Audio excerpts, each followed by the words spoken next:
Nearly 3,000 years ago, on a narrow ridge of limestone in the hills of Judah, there stood a small city that would go on to occupy more of human imagination than almost any other place on earth.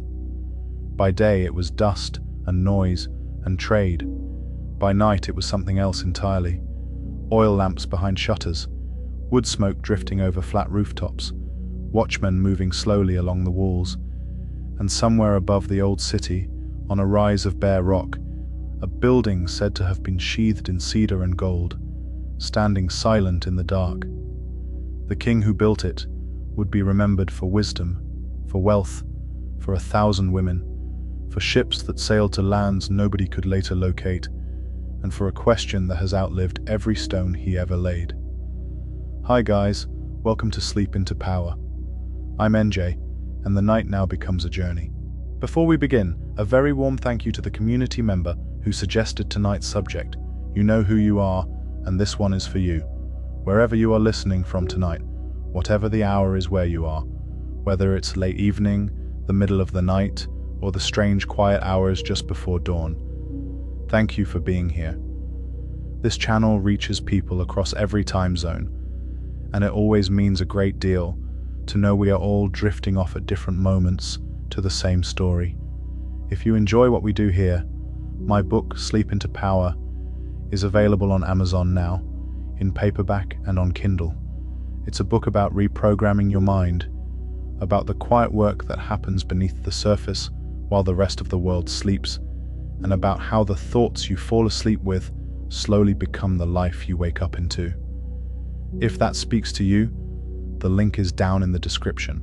All of our videos are also available on Spotify, so if you prefer to listen with the screen off, or you want to take these documentaries with you into the dark without a glowing phone beside your pillow, you'll find the entire library there. We also have a second channel, Meditate into Power, which is a calmer, gentler space for guided meditations and affirmations.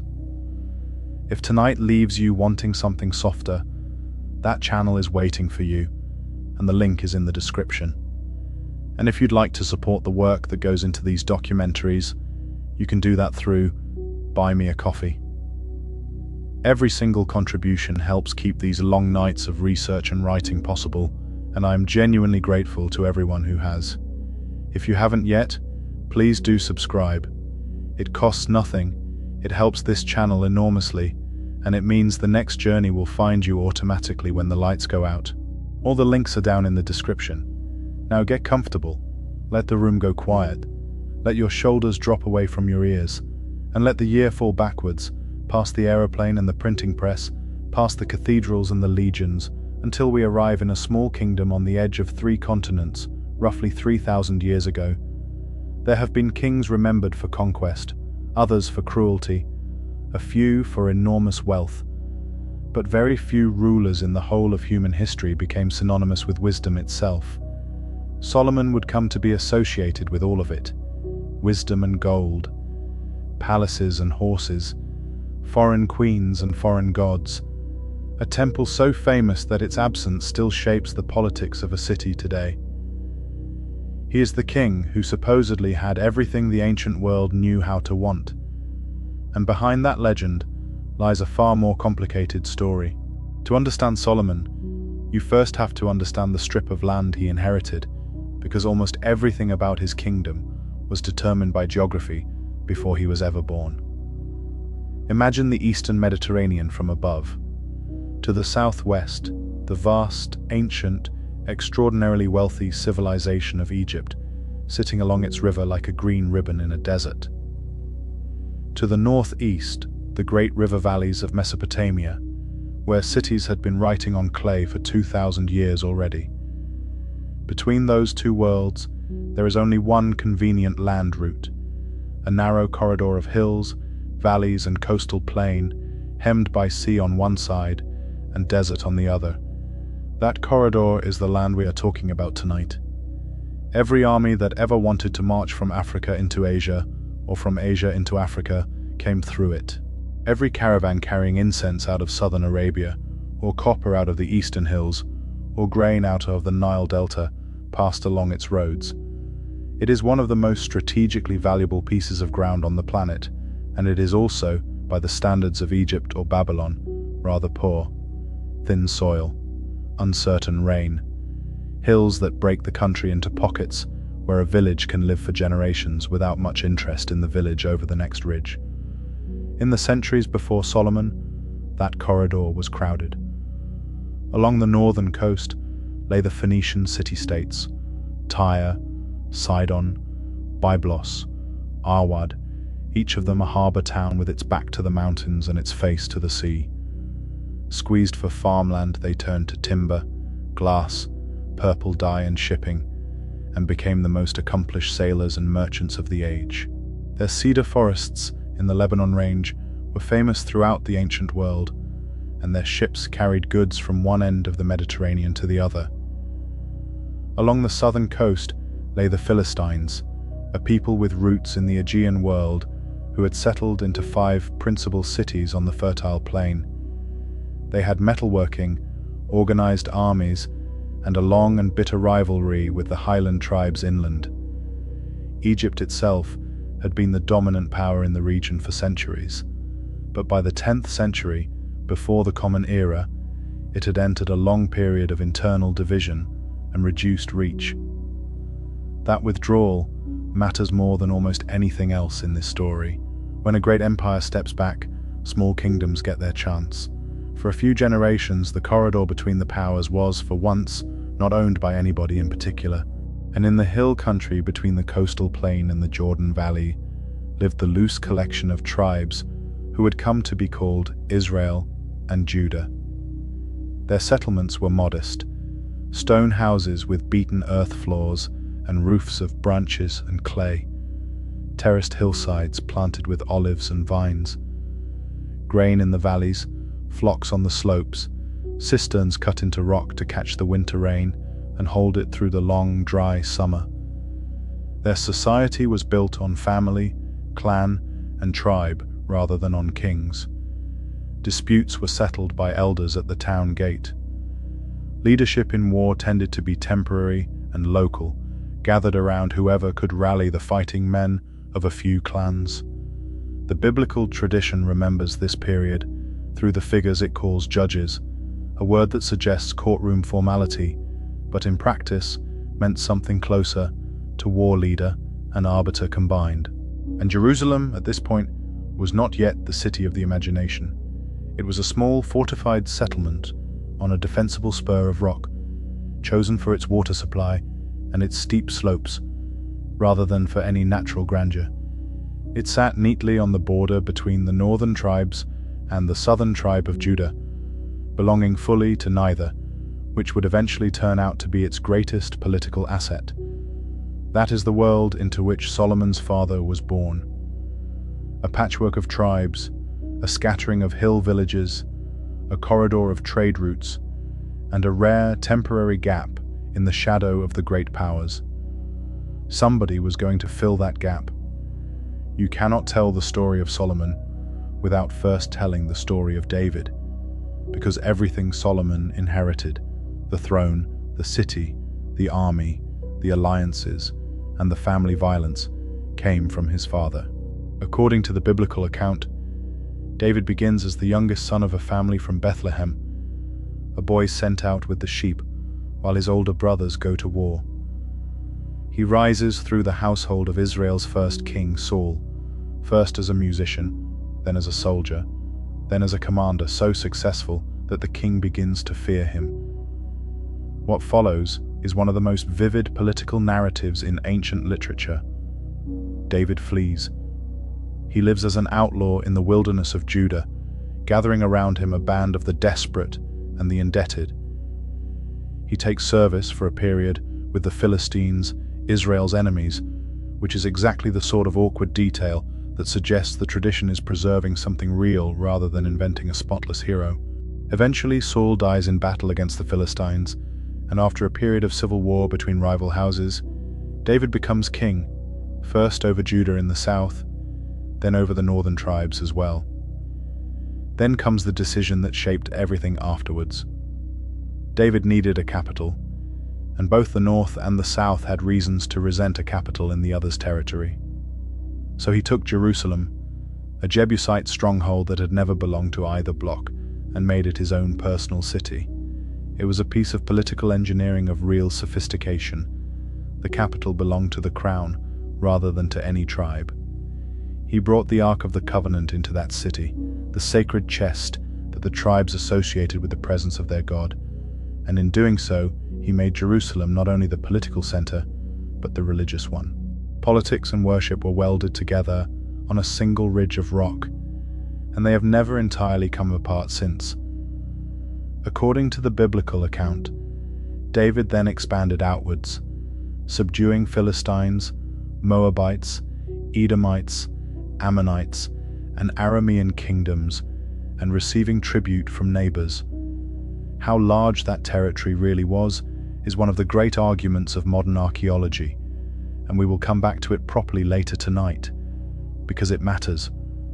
For now, hold the traditional picture in mind, since it is the picture that shaped everything that came after, a warrior king who took a collection of tribes and turned them into something that behaved, at least for a while, like a state. But the same texts that praise David refuse to tidy him up. They record his adultery. They record his arranging of a man's death. They record the murder of one of his sons by another, the rape of his daughter, and a full-scale rebellion led by his own favorite child, Absalom, which drove David out of Jerusalem barefoot and weeping across the Kidron Valley. They record him weeping again when Absalom was killed against his orders, in a scene of raw grief that has moved readers for 3,000 years. This is the household Solomon was born into. A large royal family, multiple wives, multiple sons by different mothers, competing factions of relatives, generals and priests, and no clear, agreed law of succession. In an ancient monarchy, that last detail is close to a death sentence for somebody. Where there is no fixed rule of inheritance, the throne goes to whoever can seize it at the moment the old king's grip finally loosens. Everyone in the palace knew that. Everyone had known it for years, and as David grew old, everyone began to position themselves. But to understand why one of those sons would come to matter more than all the others, you have to go back further than the old king's bedchamber. You have to go back to a rooftop on a warm evening, years before any of this. Solomon's story does not begin with him. It begins with his mother, and with one of the most uncomfortable episodes in the whole of the Hebrew Bible. The book of Samuel tells it plainly. In the season when kings went out to war, David stayed in Jerusalem. From the roof of the palace he saw a woman bathing, and he sent for her. Her name was Bathsheba, and she was married to Uriah the Hittite, one of David's own elite soldiers, who was away on campaign. She became pregnant. David recalled Uriah from the front, hoping he would go home and sleep with his wife, which would have made the pregnancy unremarkable. Uriah refused, saying that while the army and the ark were camped in the open field, he would not go home to comfort and a bed. It is a small, quiet, devastating detail. The foreign soldier behaves with more honor than the king of Israel, so David sent Uriah back to the fighting carrying a sealed letter to his commander, Joab. The letter instructed Joab to place Uriah where the fighting was heaviest and then withdraw from him. Uriah died as arranged. Bathsheba mourned and then became one of David's wives. The text does not present this as acceptable. It presents it as the hinge on which David's life turns. The prophet Nathan confronts the king with a parable about a rich man who takes a poor man's only lamb, and when David condemns the rich man in fury, Nathan tells him that he is describing himself. The child of that first pregnancy dies. From this point onward, the biblical narrative treats the violence inside David's own family as the long shadow of that night on the roof. And then, out of that same marriage, Solomon is born. This is worth sitting with for a moment, because it tells you something about the literature we are dealing with. A propaganda document would not build its golden age on such a foundation. The tradition could easily have given Solomon a spotless origin. Instead, it insists that the wisest king in Israel's memory was the son of a marriage that began in adultery and killing. The name Solomon is connected to the Hebrew word shalom, which carries meanings of peace, completeness, and wholeness. It is an unusual name for a royal heir in a warrior dynasty, and if it was given deliberately, it reads almost as a statement of policy. David was the man of war. This one would be the man of peace. The text also gives him a second name. Through the prophet Nathan, he is called Jedediah, meaning beloved of the Lord. That name never appears again in the story, which is curious. Some scholars have suggested it may have been his personal or birth name, with Solomon functioning as a throne name taken at his accession, a practice known elsewhere in the ancient Near East. Others read it simply as a mark of divine favor attached to the child at his birth. We cannot resolve it, and that is fine. It is one of many places in this story where the honest answer is that the evidence allows more than one reading. What we can say is where Solomon stood in the family, and the answer is not first, not close to first. David had many sons by many wives. Amnon, the eldest, was dead, killed by his half-brother Absalom, in revenge for the rape of their sister Tamar. Absalom himself was dead, killed after his rebellion collapsed. That left, among others, Adonijah, the son of Haggith, who by the traditional reckoning was now the oldest surviving son. Adonijah was handsome, and he was next in line by every conventional expectation of the age. He had reason to believe the throne was his. Solomon was younger. He was the son of the wife, whose name everyone in Jerusalem still whispered. And he had, at first glance, very little claim at all, which makes what happened next considerably more interesting. Picture Jerusalem in the last months of David's life. The old king is failing. The Book of Kings describes him as unable to keep warm, wrapped in coverings, attended by a young woman named Abishag, who cares for him in his chambers. It is a small domestic image, and its purpose in the narrative is clear enough. The lion is finished. The man who once danced before the ark and led armies into the Jordan Valley now cannot get warm in his own bed. In a palace, that kind of weakness is never a private matter. Servants talk, officials calculate, generals count the men who owe them favors, and Adonijah moved. According to the biblical account, he acquired chariots and horsemen, and 50 men to run before him, which was the visual language of royalty in that world. A king did not walk anywhere unaccompanied. He was preceded, announced, surrounded. Adonijah was not merely hoping, he was rehearsing. He gathered support from two of the most powerful figures in the kingdom. Joab, the commander of the army, David's nephew, a man who had killed for the dynasty repeatedly and who knew exactly where every body was buried, because he had buried several of them himself, and Abiathar, a senior priest whose family had served David since the outlaw years in the wilderness. Between them, the army and a large part of the priesthood. Then Adonijah held a feast, not in the city, but at a place called Enrogel, a spring in the valley south of Jerusalem, out of sight of the palace.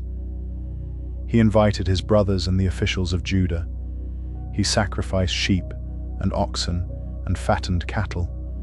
He did not invite the prophet Nathan. He did not invite Zadok the priest. He did not invite Benaiah, the commander of the royal bodyguard. And he did not invite Solomon. That guest list is the whole political map of the kingdom in a single sentence. Adonijah knew perfectly well who his rivals were. What follows in the text reads like a scene from a stage play, and it is one of the tightest pieces of political storytelling in ancient literature. Nathan goes to Bathsheba. He tells her that Adonijah has made himself king, and that David does not know. He suggests carefully that she go to the king and remind him of a promise, that Solomon would succeed him. Then Nathan will follow her into the chamber and confirm her words. Whether such a promise had ever actually been made is one of the quiet ambiguities of the story. The text has never mentioned it before this moment. Readers have argued about it for centuries. It is entirely possible that we are watching two skilled operators manage a confused old man in his final weeks. It is equally possible we are watching them defend a genuine arrangement against a coup. The narrative does not tell us, and it does not seem especially interested in reassuring us. Bathsheba enters. She bows. She speaks of the promise. And then she says the thing that would have chilled any parent in that world. When the king sleeps with his fathers, she and her son Solomon will be counted as offenders. She is telling him, without dressing it up, that if Adonijah takes the throne, her child will be killed. Nathan enters, as arranged, and asks whether the king has appointed Adonijah without telling his own advisors. He mentions the feasting in the valley. He mentions the cries of "Long live King Adonijah." And David wakes up. Not physically, politically. He gives orders with the clarity of the man he used to be. "Take my servants, set Solomon on my own mule, bring him down to Gihon. Let Zadok the priest and Nathan the prophet anoint him there as king over Israel. Blow the trumpet and say, 'Long live King Solomon.' Then bring him up and let him sit on my throne." Every detail of that instruction is a message. The king's personal mule is the king's own authority in motion, and everyone who saw it pass would understand exactly what they were looking at. Gihon is the spring that supplies the city, in the valley below the walls, and crucially, it is close enough to Jerusalem that the sound will carry, and close enough to En Rogel that Adonijah's guests will hear it too. So the procession goes down. The royal bodyguard, the Cherethites and Pelethites, foreign mercenaries loyal to the crown rather than to any tribe, go with him. At the spring, Zadok takes a horn of oil from the sacred tent and pours it over Solomon's head. The trumpet sounds, and the people shout, and the text says the earth was split by the noise of it. A phrase that suggests the sound rolling up the valley walls and rebounding off the rock. Down at En Rogel, the feast has just finished eating. Joab hears the trumpet and asks why the city is in an uproar. Then a messenger arrives. Jonathan, the son of Abiathar, comes running with news, and Adonijah greets him as a worthy man who surely brings good tidings. He does not. The messenger tells them everything. David has made Solomon king. He has been anointed at Gihon. The people are rejoicing. The king's servants have come to bless David in his bed, and the old man has bowed himself on the bed in gratitude. And the text gives us one of the great quiet endings to a scene in all of ancient writing. The guests at Adonijah's feast were afraid, and they rose up, and every man went his own way. No battle, no siege, simply a party in a valley, dissolving into the dusk, as men who had come to celebrate a coronation realized they had just attended a treason. Adonijah himself ran to the sanctuary and took hold of the horns of the altar, a place of asylum, and refused to let go until Solomon promised he would not be killed. Solomon sent word that if he proved himself a worthy man, not a hair of his head would fall. If wickedness were found in him, he would die. It sounds like mercy. It is closer to a suspended sentence. David did not live long after that. The Book of Kings gives him a final speech to his son, and it is a curious, two-sided thing. The first half is exactly what you would expect from a dying monarch in a religious tradition. Be strong, be a man, keep the commandments, walk in the ways of God, and the dynasty will endure. The second half is a list of scores to settle. He tells Solomon about Joab, who killed 2 commanders in peacetime, and whose loyalty had always been to Joab. He tells him to act according to his wisdom, and not let the old general go down to the grave in peace. He mentions Shimei, a man from Saul's tribe who had cursed David publicly during Absalom's rebellion, and to whom David had sworn not to put him to death. David keeps his oath, technically, and passes the problem to his son. "You are a wise man," he says. "You will know what to do with him." There is something extraordinarily human in this.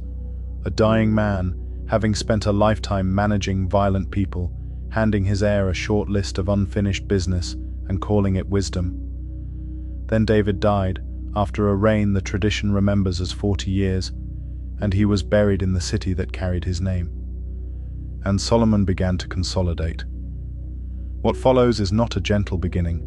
It is worth telling honestly, because the same book that will shortly call Solomon the wisest man in the world does not hide how his reign started. Adonijah made a request. He asked, through Bathsheba, for permission to marry Abishag, the young woman who had attended David in his final illness. On the surface, this looks like a small domestic matter. In the political grammar of the ancient Near East, it was nothing of the kind.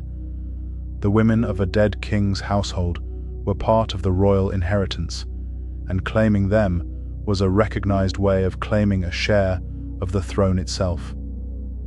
Absalom had made exactly that point publicly during his rebellion. Solomon reads the request instantly. His response in the text is furious. He orders Adonijah's execution, and Benaiah carries it out. Abiathar the priest was next. Solomon removed him from office and sent him to his estate at Anathoth, sparing his life because he had carried the ark before David and shared his hardships. The priestly line of Zadok would now hold the sanctuary alone, an arrangement that would shape Israelite worship for centuries.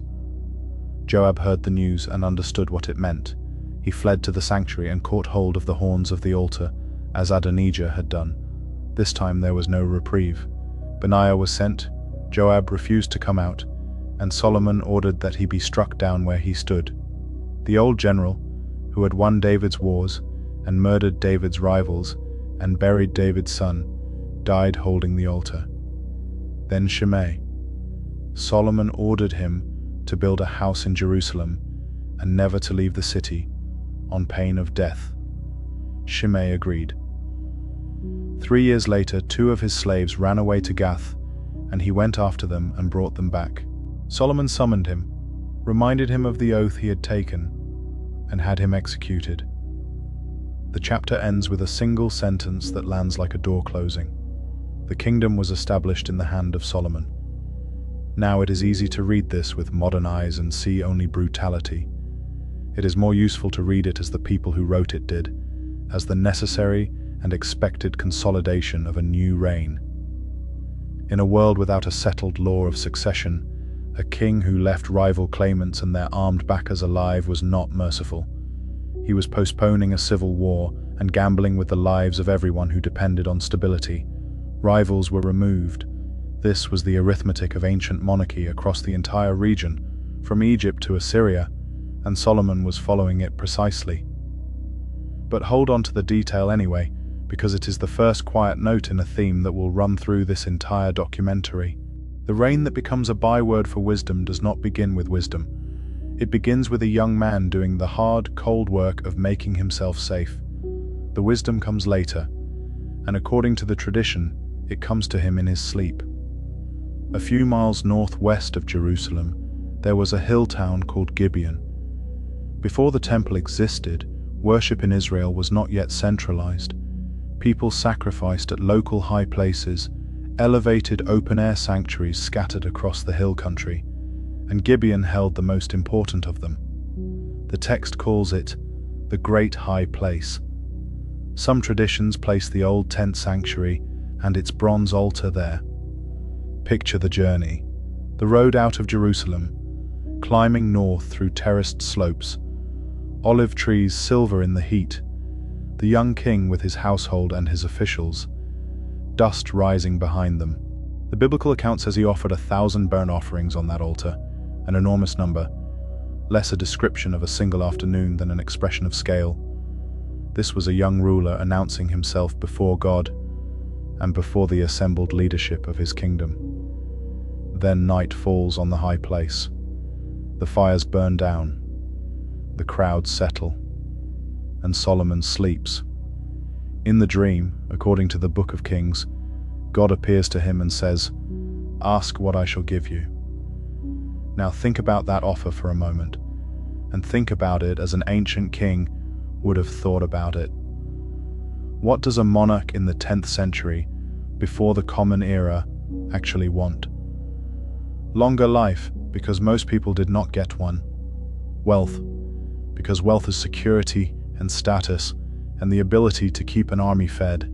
The death of his enemies, because his enemies were entirely real and had recently been standing at the altar, refusing to let go of it. Solomon asks for none of those things. In the account, he answers first with humility. He speaks of his father David and of the loyalty God showed him. Then he describes himself as a little child who does not know how to go out or come in, set over a people too numerous to count. And he asks for what the Hebrew phrase renders as a listening heart, a mind able to hear, so that he can govern this people and discern between good and evil. That word is worth pausing on, because English translations often reach for wisdom and lose something in the process. The request is not for cleverness. It is not for knowledge in the sense of information.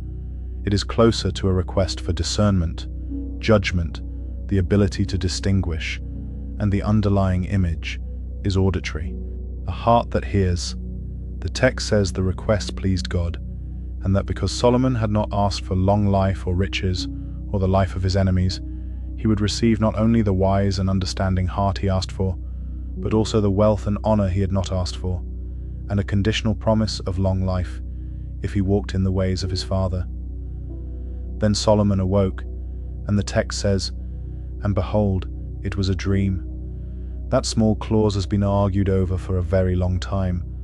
Some read it as the narrator confirming that the encounter was genuine, a true dream, a recognized channel of divine communication throughout the ancient Near East. Others hear a faint note of caution in it, a reminder that the greatest gift in the story arrived in a form that cannot be verified by anyone else. Either way, the writer has chosen to record it, and the placement is deliberate. It arrives immediately after a chapter of executions. Whatever a modern reader makes of the theology, the literary function is unmistakable. This is the moment the story hands Solomon his identity. Everything that follows, the judgments, the proverbs, the riddles, the queen traveling 1,000 miles to test him, and eventually the vast library of magical texts attributed to his name 3,000 years later, grows from this one night on a hill outside Jerusalem. And notice what he was given and what he was not. He asked for the ability to distinguish between good and evil in the governing of others. He did not ask for the ability to govern himself. The story will remember that, but not yet, because the account moves immediately from the dream to the courtroom and to the single most famous judgment in legal history. The scene the tradition places next is deceptively simple, and it has outlived empires. Two women come before the king. The text describes them as prostitutes, which in this context tells us something important. These are women at the very bottom of the social order, without husbands, fathers, or male relatives to speak for them. They have no advocate. They have no standing. They are exactly the sort of people whose cases, in most ancient courts, would never have reached a monarch at all. They live in the same house. Both have given birth within days of each other. There is nobody else in the house with them. One woman speaks. She says that in the night the other woman's child died because she lay on him in her sleep, and that the other woman rose in the middle of the night, took the living child from beside her while she slept, and put the dead one in her arms.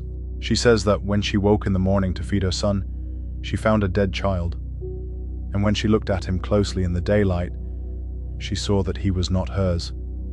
The second woman denies it. The living child is hers. The dead one belongs to the first. And then the argument simply repeats itself in front of the throne, one voice against the other, with no witnesses, no evidence, and no possibility of proof. Consider the position this places the king in. There is no method available to him. No physical test can settle it. No third party saw anything. Whatever he decides, he will be taking a child from one woman and handing him to another on nothing but instinct, and the entire court is watching him do it. Solomon calls for a sword. Imagine that moment in a stone hall, the murmur dropping away, the scrape of a blade being drawn somewhere behind the throne. Two women who have been shouting at each other suddenly silent. "Divide the living child in two," he says. "Give half to one and half to the other." And in that instant, one of the two women breaks. She begs him to give the child to the other woman and let him live. The other says, in effect, "Let him be neither mine nor yours, divide him." And the king says, "Give her the living child and do not kill him. She is his mother." He never establishes the facts. That is the point that people often miss. Solomon does not discover the truth by investigation. He constructs a situation in which the truth reveals itself, because he understands something about human beings that no evidence could have told him. A mother would rather lose her son to a rival than watch him die. The story is doing several things at once, and it is worth separating them. First, it is a statement about kingship. In the ancient Near East, the ideal king was not primarily a general or a builder. He was a judge. Royal inscriptions from Mesopotamia to Egypt boast of protecting the widow and the orphan, of hearing the petitions of the powerless. Legal codes were promulgated in the king's name. Justice was the core advertised product of monarchy. By placing this case first, and by making the petitioners two of the most marginal people imaginable, the narrative is making a precise claim. This king's justice reaches all the way to the bottom. Second, it is a demonstration of the specific gift he asked for. He did not ask for knowledge. He asked for discernment, for the ability to distinguish. And what he does here is distinguish, without information, using nothing but an understanding of the human heart. Third, and this is the part that made it travel, it is simply an outstanding piece of storytelling. Versions of the wise judge who exposes a false claim through a cruel test appear in Indian, Chinese, and later European traditions, and scholars have long debated the relationships between them. It is one of those narrative shapes that seems to occur to human beings repeatedly, because it satisfies something deep about how we want justice to work. The text closes the scene by saying that all Israel heard of the judgment, and they feared the king, because they saw that the wisdom of God was in him to do justice. That reputation would carry his name for the next 3,000 years. To this day in English, the wisdom of Solomon means a judgment of extraordinary insight, and a Solomonic decision, slightly confusingly, has come to mean the splitting of a difference. The first meaning is the older one and the truer one, because the whole force of the story is that Solomon does not actually split anything. He only threatens to. The threat is the instrument. And from the throne room, the narrative widens out, because a reputation for justice is only one part of running a kingdom. The rest of it is considerably less romantic. Legends do not need administration. Real states do. One of the most quietly revealing sections of the Book of Kings is the list of Solomon's officials, because lists of that kind are not the sort of thing later storytellers invent. They are dry, they are unglamorous, and they suggest that behind the golden portrait sits at least some memory of an actual bureaucracy. There is a chief priest. There are secretaries or scribes, which in a largely non-literate society is an enormously powerful position. There is a recorder, essentially a royal herald and chronicler. There is a commander of the army. There is a man over the officers, and a man over the household, meaning the palace and the royal estates. And there is one office that stands out immediately, a man set over the forced labor. Hold that one. We will come back to it, and it will matter more than almost anything else in this story. Then there is the district system. The account describes 12 officers set over regions of the country, each responsible for provisioning the royal household for 1 month of the year. 12 districts, 12 months, 1 month each. Look closely at how those districts are drawn, and something interesting emerges. They do not neatly match the old tribal territories. Several cut across traditional boundaries, grouping towns and valleys in ways that make administrative and economic sense rather than ancestral sense. If that reflects genuine 10th century practice, it is the fingerprint of a centralizing monarchy doing what centralizing monarchies always do, quietly dissolving older loyalties into a grid that answers to the palace. There is another detail that has caught the attention of historians. Judah, the king's own tribal territory in the south, is not obviously included among the 12 provisioning districts in the way the northern regions are. The text is ambiguous, and scholars argue about it. But if the southern heartland really was carrying a lighter share of the burden than the north, that is not an administrative footnote. That is a grievance, and grievances of that kind do not disappear. They wait. Then there is the food. The daily provision for Solomon's table is listed with a specificity that is almost startling. Large quantities of fine flour and meal, cattle from the stalls and from the pastures, sheep, and then a small parade of luxury, deer, gazelles, roebucks, and fatted fowl. Scholars have run the arithmetic on those figures for a long time. The quantities are enormous, plausibly enough to feed several thousand people daily, which is far beyond a royal family and its immediate servants.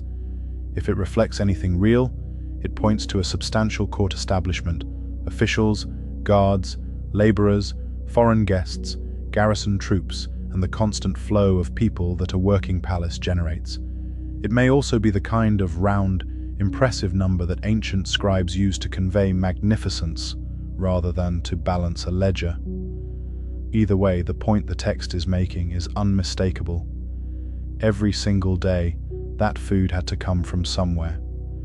It came from villages, it came from harvests, it came from farmers in the hill country, handing over a share of a crop they had grown on thin soil with uncertain rain. Then there are the horses and chariots, and here the narrative moves into a slightly different register.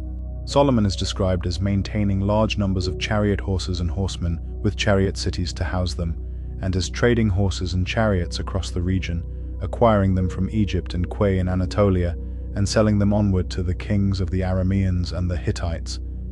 That detail is more interesting than it first appears. A chariot corps in the 10th century before the Common Era was the most expensive military technology available. Chariots required trained horses, skilled crews, wheelwrights, harness makers, grain, grooms, and roads. Nobody maintains a chariot force casually. It is the ancient equivalent of maintaining an air force, and it signals both real wealth and real ambition. It also signals a shift. Israel's traditions remembered a people who fought as tribal levies in broken hill country, where chariots were of limited use, and where their absence had sometimes been framed as a mark of trust in God rather than in machinery. A standing chariot corps is a different kind of state entirely. Professional, expensive, centralized, not a coalition of clans but a monarchy with a permanent military establishment. So here is the shape of the kingdom the text is describing. A court in Jerusalem, a ring of officials, 12 provisioning districts, a standing army with chariots, fortified cities, building projects, foreign trade, a daily supply chain feeding thousands, and somewhere in the machinery, an official whose entire job is the organization of forced labor. The Book of Kings presents all of this as glory, and in its own terms, it is glory. This is what a successful ancient kingdom looked like. But glory of this kind has a price, and it is paid in villages, in harvests, and in the working years of ordinary men. For now the account moves in a different direction, towards the part of Solomon's reputation that everybody remembers. The gold. The Book of Kings does not describe Solomon's wealth. It heaps it up. Gold, arriving as tribute. Gold arriving through trade. Silver, so common in Jerusalem, the text says, that it was reckoned of little value, and cedar as plentiful as the sycamore fig trees of the lowlands. Ceremonial shields of beaten gold hanging in the house of the forest of Lebanon. Drinking vessels of gold, with the pointed remark that none were of silver, because silver was not considered worth anything in the days of Solomon. And then the throne. The account describes a great throne of ivory overlaid with the finest gold, with 6 steps leading up to it, a rounded top at the back, armrests with lions standing beside them, and 12 more lions, one at either end of each of the 6 steps. The text says that nothing like it had been made for any kingdom. Whether such an object ever stood in Jerusalem, we cannot say. But it is worth noticing that the description is not fantasy. Ivory inlaid furniture was a genuine luxury industry in the ancient Near East, and archaeologists have recovered beautiful carved ivory panels from royal contexts in the region, particularly from later periods at Samaria and Nimrud. Lion imagery on thrones is well attested. The description sits comfortably inside the visual world of ancient Levantine royalty. Then there is the famous figure.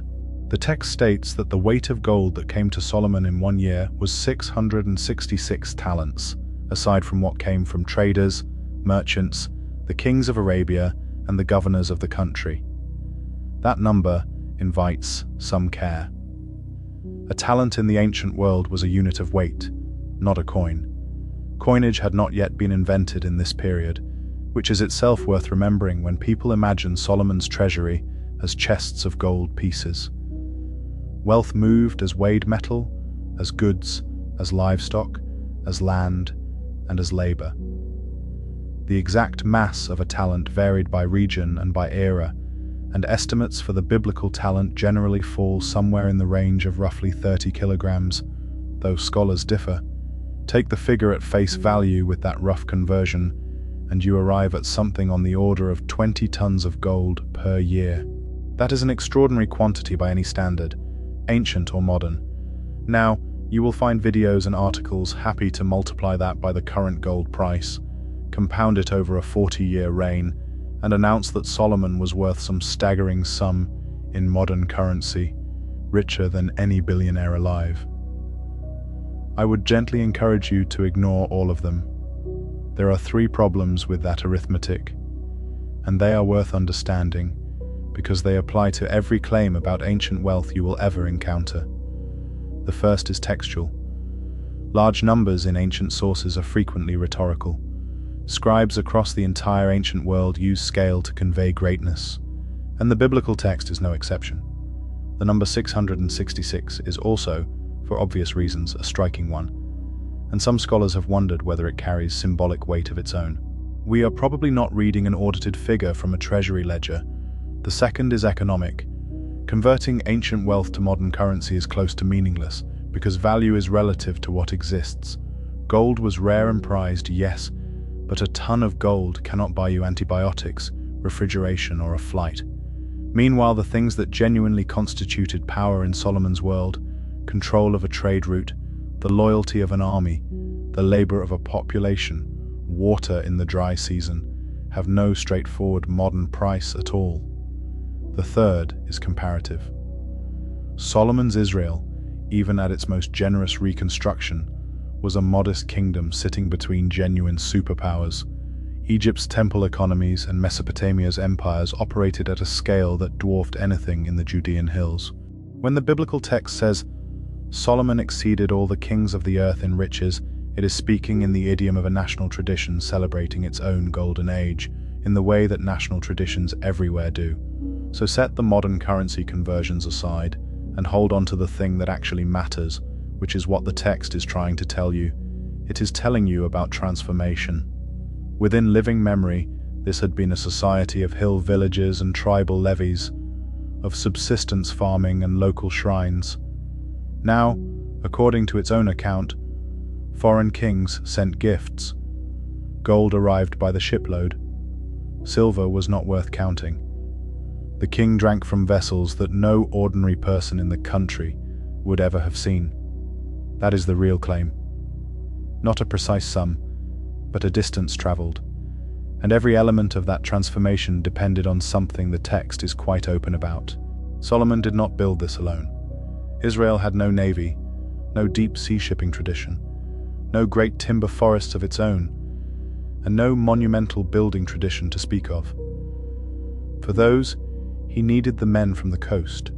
30 miles north of the border, on an island just off the coast, stood the city of Tyre. It was a remarkable place, a rocky island fortress, with harbors on 2 sides, walls rising directly from the sea, and a mainland settlement facing it across the water. Behind it, the mountains of Lebanon rose steeply, dark with forest. In front of it lay the entire Mediterranean. The Phoenicians who lived in Tyre and its sister cities were, by any measure, among the most accomplished people of the ancient world. Hemmed in by mountains with little farmland, they had turned outward. They built ships that could handle open water. They navigated at night by the stars, and Greek sources record their particular skill with the northern constellations. They founded trading posts and colonies along the coasts of North Africa, Sicily, Sardinia, and Spain, of which Carthage would become the most famous. They produced the purple dye, extracted laboriously from sea snails, that would clothe royalty for 1,000 years and give their region its Greek name. And they refined an alphabet so efficient that versions of it spread across the Mediterranean and became the ancestor of the letters you are reading in the description of this video. Their king in this period is remembered as Hiram, and the biblical account says he had been a friend to David.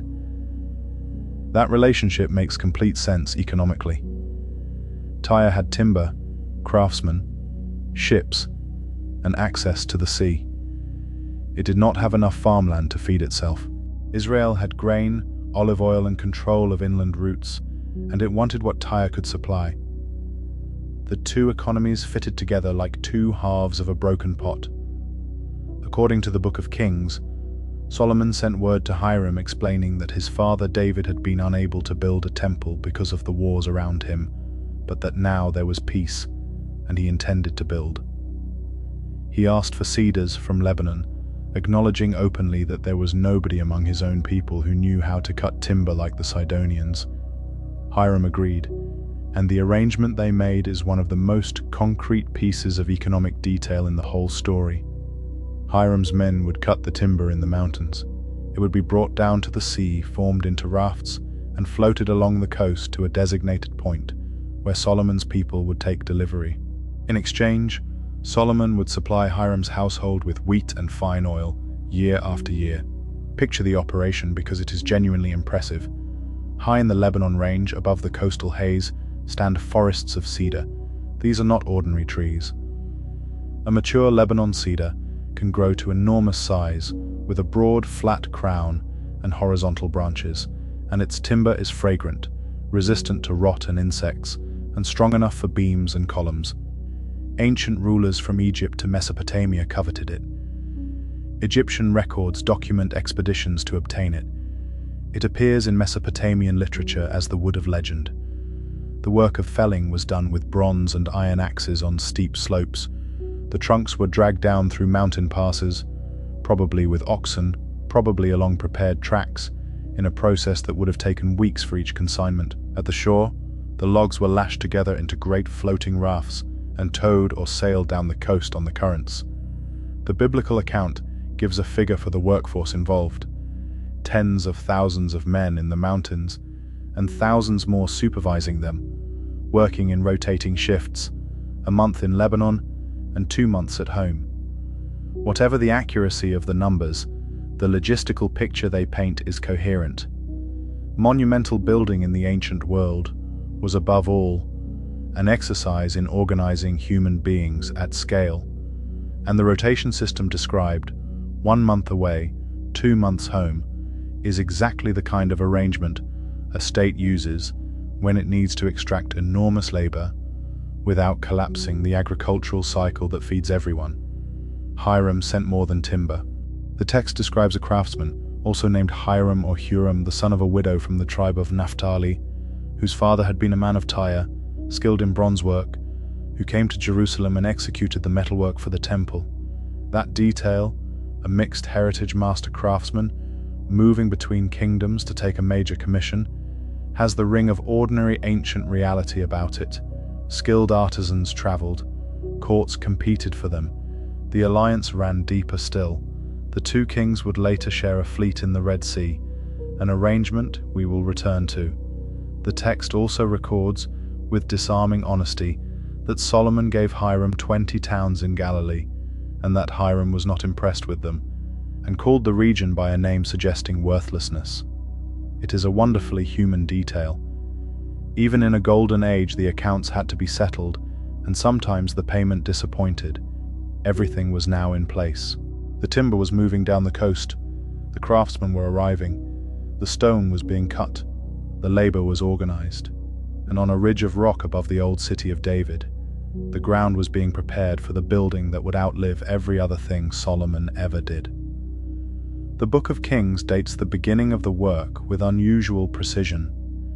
It says the building began in the 4th year of Solomon's reign, in the month of Ziv, 480 years after the people came out of Egypt. That last figure is almost certainly schematic rather than a plain count of years. 480 is 12 times 40, and both numbers carry strong symbolic weight in the tradition. What the writer is signaling is not a date in the modern sense, but a completion. The long road that began in Egypt ends here, at a permanent house on a hill in Jerusalem. First, the question the text itself raises: why did David not build it? The tradition offers more than one answer, and they sit slightly awkwardly together.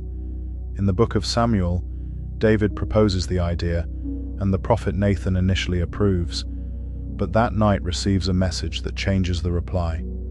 God had never asked for a house of cedar. He had moved with his people in a tent throughout all their wanderings, and had never demanded otherwise. Instead of David building a house for God, God would build a house for David, a dynasty, and it would be his son who built the sanctuary. Later texts, particularly in Chronicles, offer a blunter reason. David was a man of war who had shed much blood. The house of God would be built by a man of peace. You can see how both explanations serve the story.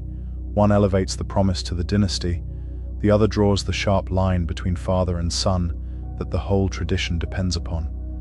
David conquers, Solomon builds. The sword prepares the ground, and peace lays the stone. The site itself is identified in Chronicles as Mount Moriah, connected in tradition to the place where Abraham was said to have gone to sacrifice Isaac, and to the threshing floor David purchased from Araunah the Jebusite. Threshing floors were flat, exposed, elevated places where grain was separated in the wind, and there is something quietly appropriate about a sanctuary rising on ground where people had always come to separate the valuable from the worthless. Now, the building itself, it was not, by the standards of Egyptian or Mesopotamian architecture, enormous. The dimensions given in the text describe a structure roughly 60 cubits long, 20 wide, and 30 high, which, using a common estimate of around 45 centimeters to a cubit, gives something in the region of 27 meters by 9, standing perhaps 13 or 14 meters high. That is smaller than a great many parish churches. Its significance was never in its footprint. Its layout followed a pattern well known across the region. A long building entered along its axis, moving through a sequence of spaces of increasing sacredness. There was a porch or vestibule at the front, then the main hall, the holy place. Then, at the far end, a smaller cube-shaped inner room, the Holy of Holies. Around the outside of the main structure, the text describes side chambers built in 3 stories, used for storage and for the business of the sanctuary, with the beams resting on ledges in the outer wall rather than being driven into it, so that the sacred structure itself was not pierced. The building materials tell you everything about the ambition. The walls were of dressed stone. Here the text offers one of its most evocative details. The stone was prepared at the quarry so that no hammer, axe, or iron tool was heard in the house while it was being built. Sit with that image for a moment. A great construction site on a hill above a city, and no ringing of metal on stone. Every block shaped elsewhere, carried up, and set silently into place.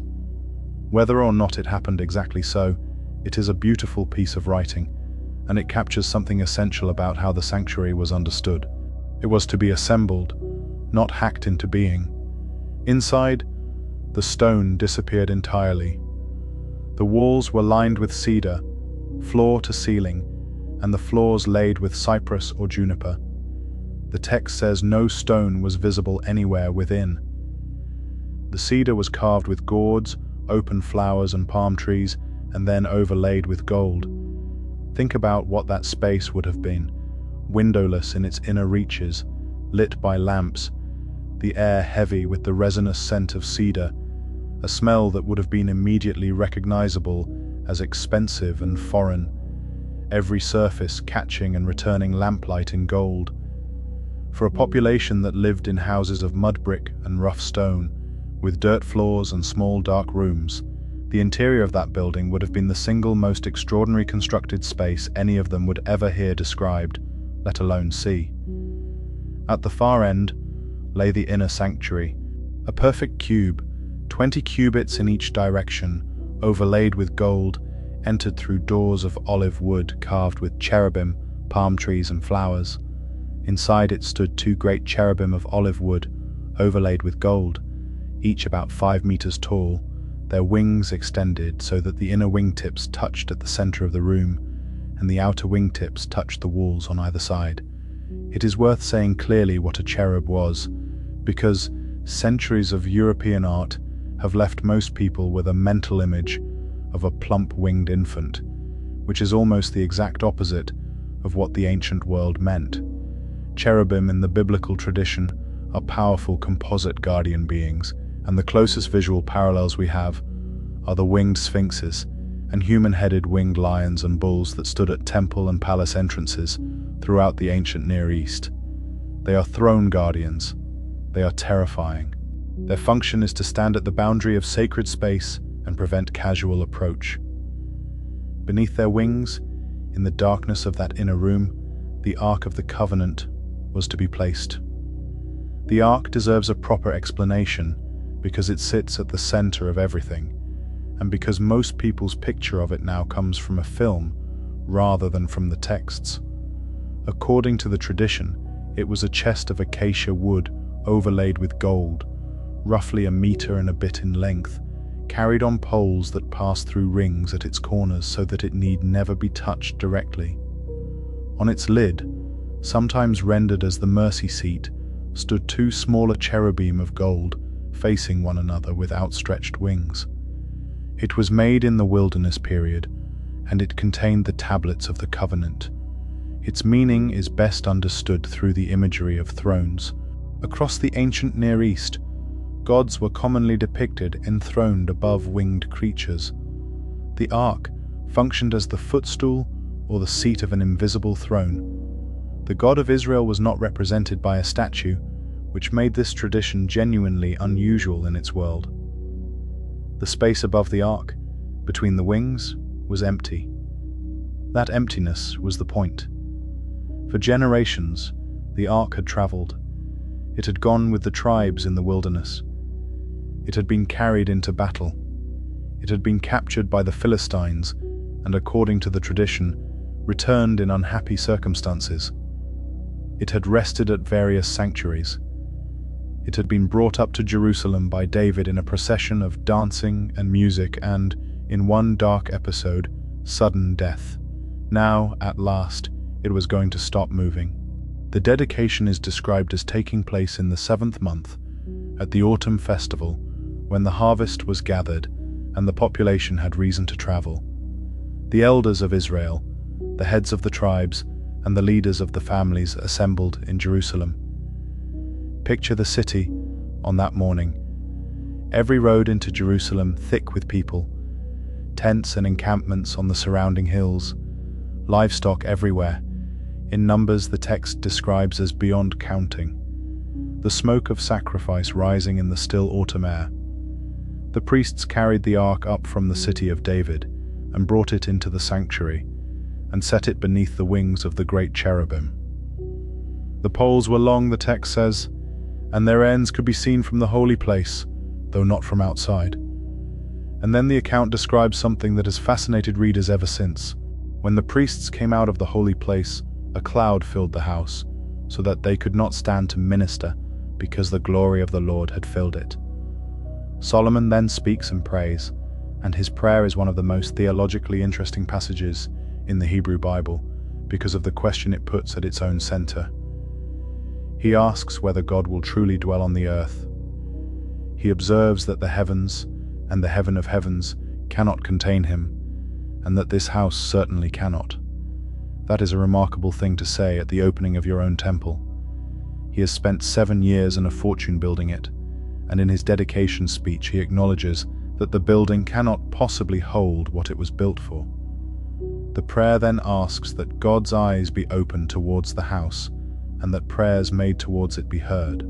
It includes petitions for situations that had not yet arisen and, some scholars would argue, reflect the concerns of later generations: drought, famine, defeat, and exile in a distant land, with people turning to pray in the direction of this city.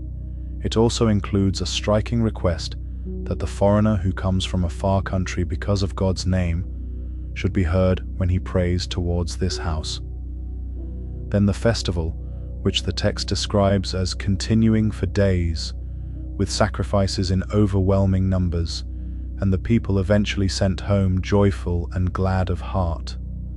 Now the harder question: what can historians actually establish about this building? The honest answer is, remarkably little, and for a very specific reason.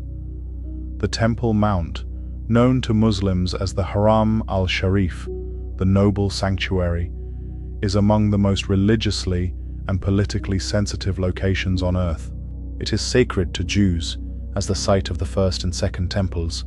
It is sacred to Muslims as the location of the Dome of the Rock and the Al-Aqsa Mosque, and as the place associated with the Prophet Muhammad's night journey. Systematic archaeological excavation of the platform itself has not taken place and is not remotely likely to.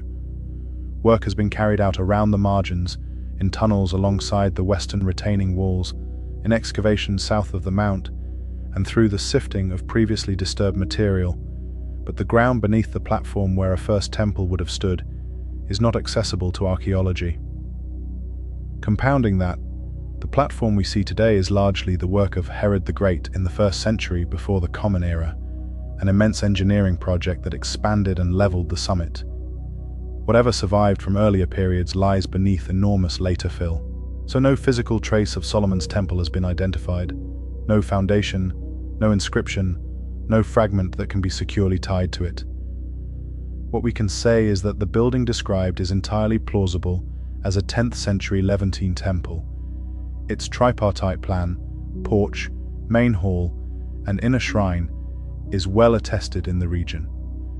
Excavations at sites such as Tel Tainat in what is now southern Turkey and Ain Dara in Syria have revealed temples with strikingly similar layouts, proportions, and decorative schemes, including flanking guardian figures and carved floral and palm motifs. The description in Kings is not architectural fantasy, it matches a known type. That is a genuinely important point, and it cuts against the simplest skeptical position. Whoever wrote the description knew what a temple of that period and region looked like. What archaeology cannot do is confirm that this particular building stood on this particular hill in the 10th century, or that it was built by a king named Solomon, or that it was quite as gold-laden as the account insists. And so it remains one of the most famous buildings in human history, of which not one identified stone survives. 7 years, the text says, it took to complete. The palace took nearly twice as long. The Book of Kings notes, without any apparent embarrassment, that Solomon spent 13 years building his own house. Readers have been raising an eyebrow at that comparison for a very long time. 7 years for the house of God, 13 for the house of the king. The text does not comment on it. It simply records it and leaves the arithmetic sitting there for anyone who cares to do it. In fairness, the palace was not a single building. It was a complex, a royal quarter, and it contained several distinct structures. The largest was called the House of the Forest of Lebanon, and it earned its name honestly. The description gives it 4 rows of cedar pillars supporting cedar beams with chambers above, and the whole hall was substantially larger in footprint than the temple itself.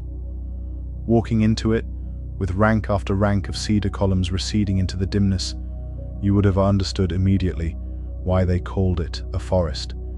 It seems to have functioned partly as an armory and treasury, since the account says the ceremonial golden shields were kept there, and partly as a great hall for display. Then the Hall of Pillars, a colonnaded space with a porch, probably serving as a formal antechamber, the place where petitioners and delegations waited. Then the Hall of the Throne, also called the Hall of Judgement, where the king sat to hear cases. This is the room in which the tradition imagines the two women and the child standing before him, and it was panelled in cedar from floor to ceiling. Behind these public spaces lay the private residence in another courtyard built in the same manner, and beyond that, a separate house built for Pharaoh's daughter. The construction details are worth noticing: costly stones, cut to measure, sawn with saws, foundations of large blocks, some of them described as being 8 and 10 cubits in length.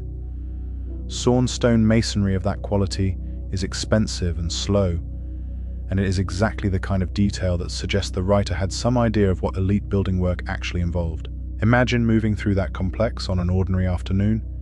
Guards at the gates, courtyards where the light falls in hard rectangles across dressed stone, the smell of cedar in every room, cool and resinous, officials crossing between buildings with clay tablets or papyrus, delegations waiting in the colonnade, watching a country they have traveled a long way to see, kitchens somewhere out of sight producing that vast daily provision of flour and cattle and fowl. And above it all, on the higher ground, the temple, catching the last of the sun. It is an image of a state announcing itself. Every ancient monarchy did this. Architecture was the primary medium of political communication, because most of the audience could not read. And in one of those buildings lived a woman whose presence in the story tells you something quite startling about how the tradition saw Solomon standing in the world. The Book of Kings mentions it almost in passing, early on, before the temple, before the wisdom, before the gold. Solomon made a marriage alliance with Pharaoh, king of Egypt, and took Pharaoh's daughter and brought her into the city of David until he had finished building his own house and the house of the Lord and the wall of Jerusalem. The text also records that Pharaoh had captured the Canaanite city of Gaza, burned it, and given it as a dowry to his daughter. Now, this is a genuinely remarkable claim, and it needs to be handled carefully. Egyptian royal practice, as far as we can reconstruct it from Egyptian sources, ran strongly in the opposite direction. Pharaohs received foreign princesses into their harems as a sign of other kings' submission. They did not, as a rule, send their own daughters abroad. There is a well-known exchange in the diplomatic correspondence of the Amarna period, some centuries earlier, in which a Babylonian king asks for an Egyptian princess and is told bluntly that from time immemorial, no daughter of the king of Egypt is given to anyone. The Babylonian king, undeterred, suggests sending any attractive Egyptian woman, since who would know the difference? So the biblical claim runs against the grain of what we know of Egyptian custom, and historians have taken various positions on it. Some regard it as a later embellishment designed to place Solomon at the very top of the international order. Others point out that Egypt in this period was not the Egypt of the Amarna letters. The country had fragmented politically, royal authority was weaker, and rulers in that situation sometimes do things their more powerful predecessors would never have contemplated.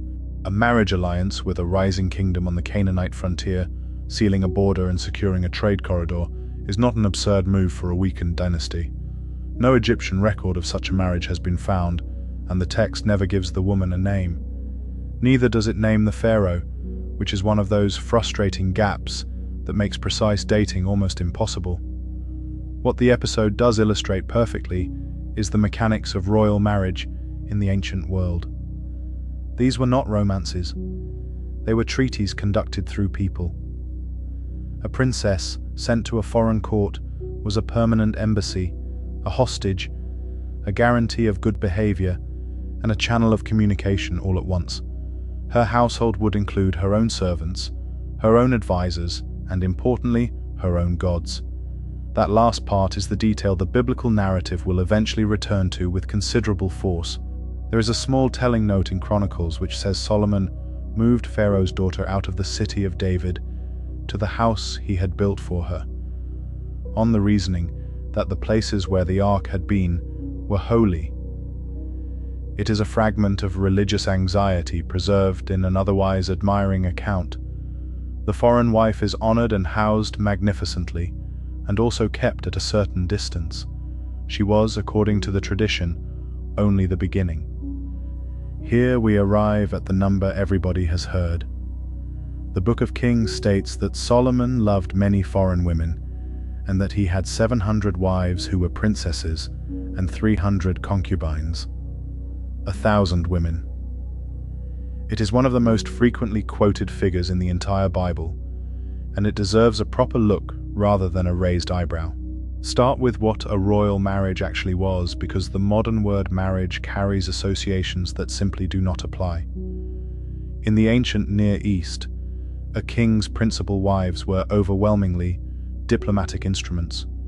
Each one represented a treaty, an alliance, a trade agreement, a border settlement, or a tributary relationship.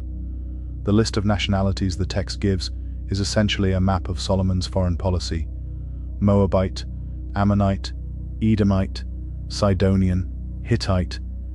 These are the peoples on his frontiers and along his trade routes.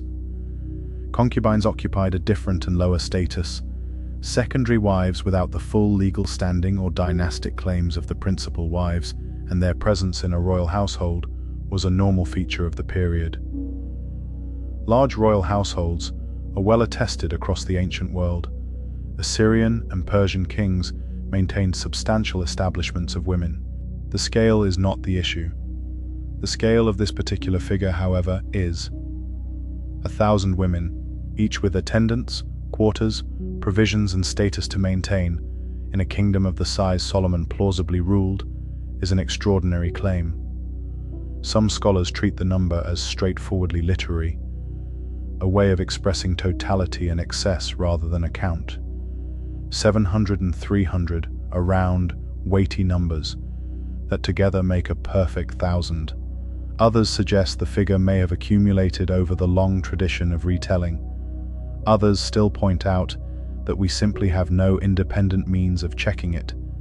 What is not in doubt is what the writer wants you to feel. This is not presented as an achievement. It is the opening line of an indictment. There was, in Israel's legal tradition, an explicit warning about kings on precisely this point. The instructions for a future king in Deuteronomy state that he must not acquire many horses or send people back to Egypt to get them, must not accumulate great quantities of silver and gold, and must not take many wives, lest his heart turn away. Read that list again, and then look at the description of Solomon's reign.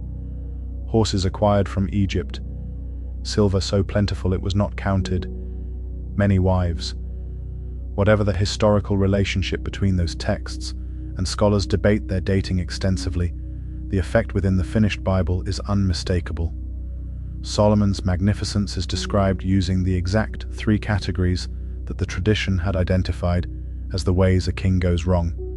The narrative is not celebrating. It is building a case, item by item, in the language of praise. And the specific charge it is building towards is not about lust. The text is remarkably uninterested in Solomon's sexual life. What it cares about is the religious consequence, and it states it directly. His wives turned his heart after other gods.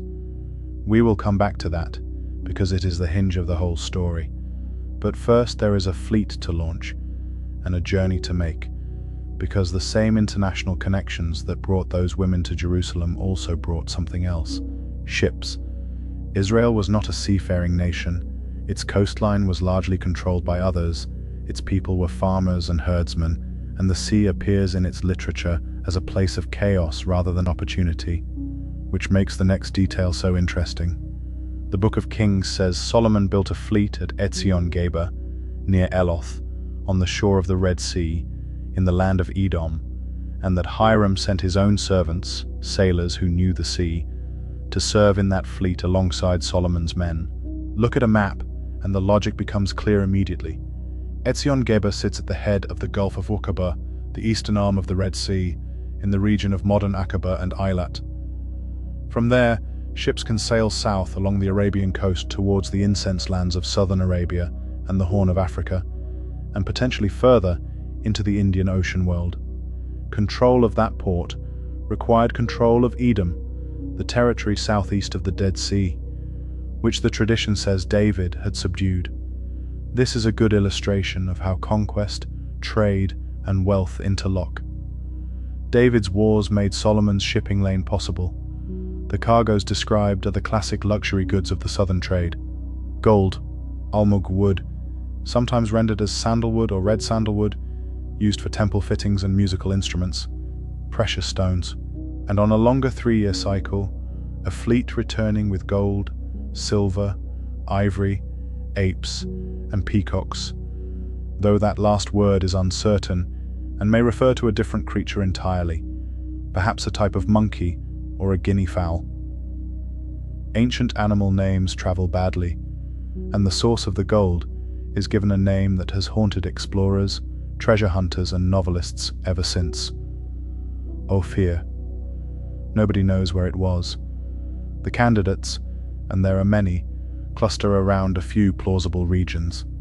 Southern Arabia, in the area of modern Yemen, is a strong contender, because it lay along the incense route, and because the biblical genealogies list Ophir among peoples associated with that region. The African coast, around modern Eritrea, Somalia, or Sudan, is another, and it overlaps with the ancient Egyptian trading destination known as Punt, which had a similar reputation for gold, incense, and exotic goods. India has been proposed partly because some of the traded items, particularly certain woods and animals, have Indian associations, and because a few of the Hebrew terms may have Indian language roots. Some have suggested the region around modern Oman. An intriguing scrap of evidence exists in the form of an inscribed potsherd found at Tel Kasil near modern Tel Aviv, dating to a later period, which appears to record a quantity of gold of Ophir. It does not tell us where Ophir was. It does tell us that Ophir was a real and recognized source of gold in the region's commercial vocabulary, not merely a literary invention. That is a useful place to leave it. Ophir was somewhere.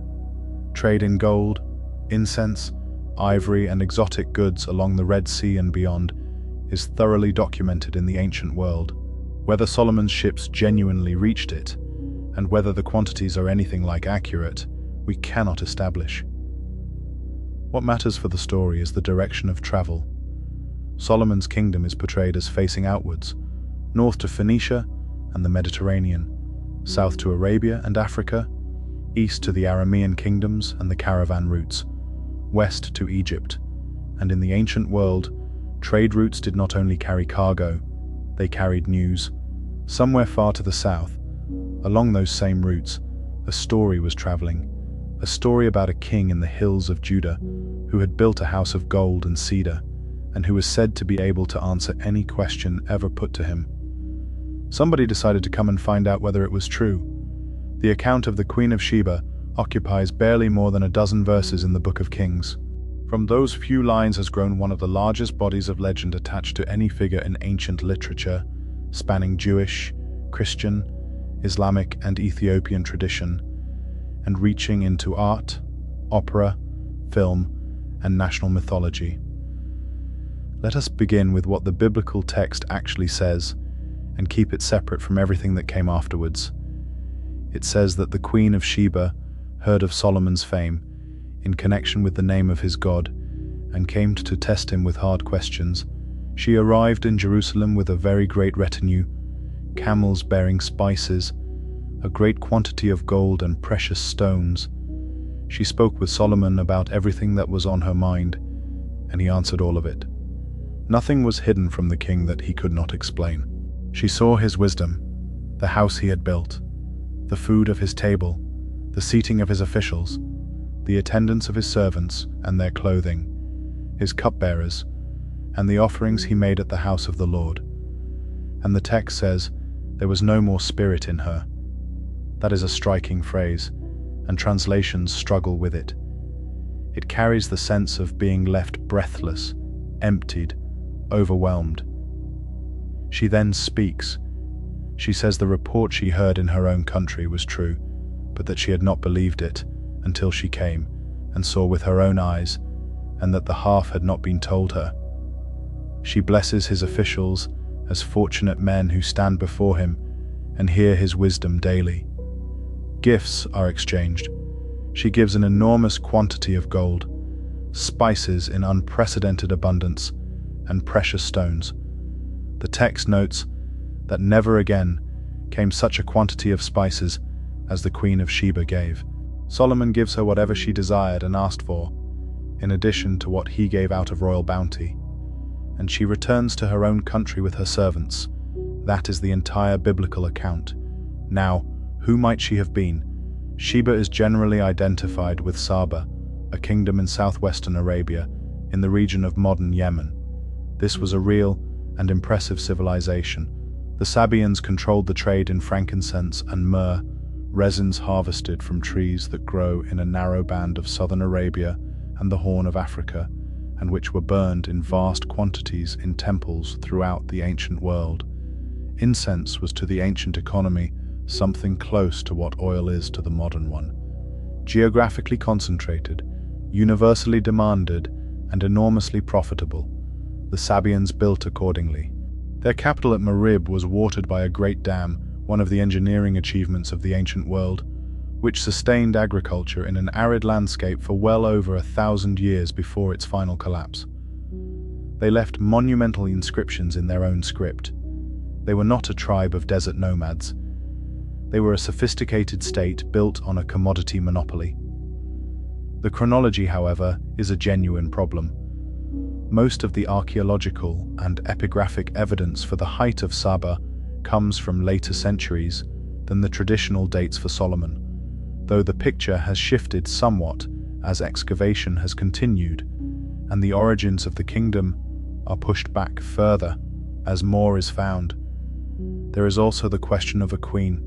Arabian sources do not record queens of Saba specifically, but Assyrian records from the 8th and 7th centuries before the Common Era do mention queens of Arab peoples in the northern part of the peninsula, several by name, who ruled and paid tribute. Female rulers among the Arab tribes were a documented reality, and that at least removes the objection that a queen in that world is inherently implausible. Some scholars have suggested that the story may reflect not a single royal visit, but the memory of trade contact between Israel and the incense kingdoms of the south, personified as ancient traditions often personify, into a single dramatic encounter. Whatever its origin, imagine the arrival, because the text is inviting you to. A caravan does not appear suddenly. It is seen long before it arrives, a smudge of dust on the southern horizon that resolves slowly over hours into shapes, and then into animals, and then into people. The route from southern Arabia ran north along the western edge of the peninsula, a journey of perhaps 2,000 kilometers, moving between wells and oasis towns, taking months. Camels, which had come into widespread caravan use in the centuries before this period, made such journeys possible in a way that no other animal could.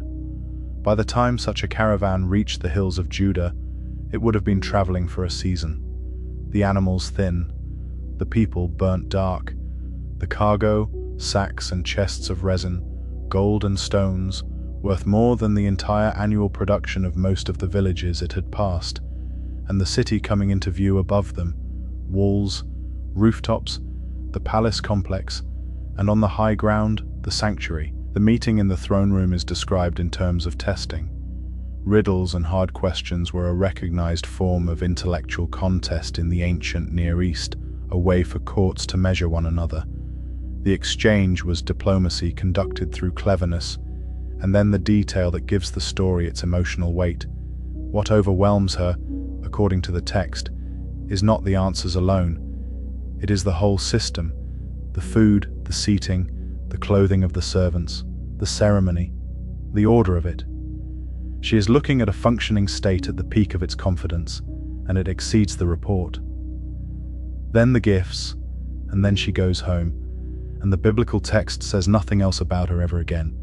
Everything else you have heard about the Queen of Sheba comes from later, and it is worth taking a moment to separate those traditions carefully, because they are magnificent, and they are also not history. The biblical account leaves an enormous amount unsaid, and human beings cannot leave a space like that alone. Later Jewish tradition, particularly in medieval collections, elaborated the visit considerably. Stories developed in which Solomon communicates with the queen through a bird, in which he tests her with puzzles in return, and in which he uncovers her identity or her nature through a trick involving a floor of polished glass that she mistakes for water. These are storytelling traditions developed centuries after the biblical text, with their own concerns and their own delight in invention. Islamic tradition tells the story of Suleiman and the queen it names Bilqis, and we will come to that properly a little later, because it belongs within the larger Quranic portrait of Solomon. And then there is Ethiopia, where the encounter is not a story at all, but the foundation of a national identity. In the Ethiopian tradition, preserved most fully in a 14th century work called the Kebra Nagast, the Glory of Kings, the queen is named Makeda, and she rules in Ethiopia rather than Arabia. She travels to Jerusalem, is impressed by Solomon's wisdom, and the two conceive a son. She returns home, and the child, Menelik, is born. When he grows up, he travels to Jerusalem to meet his father, and on his return journey, the Ark of the Covenant leaves with him, in some tellings carried away by companions without Menelik's initial knowledge, and comes to Ethiopia.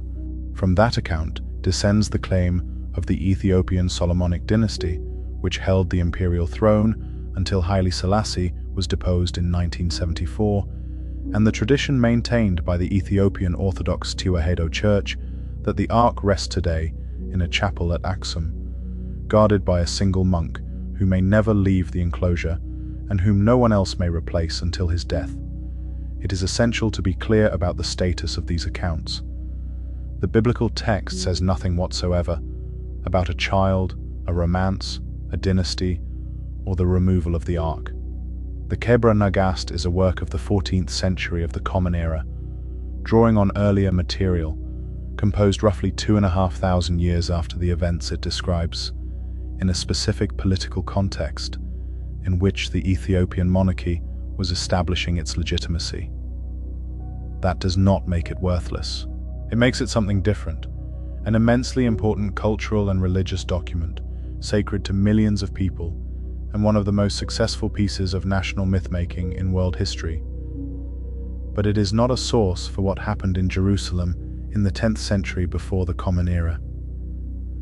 What the accumulation of these traditions does tell us is how powerfully the original story works.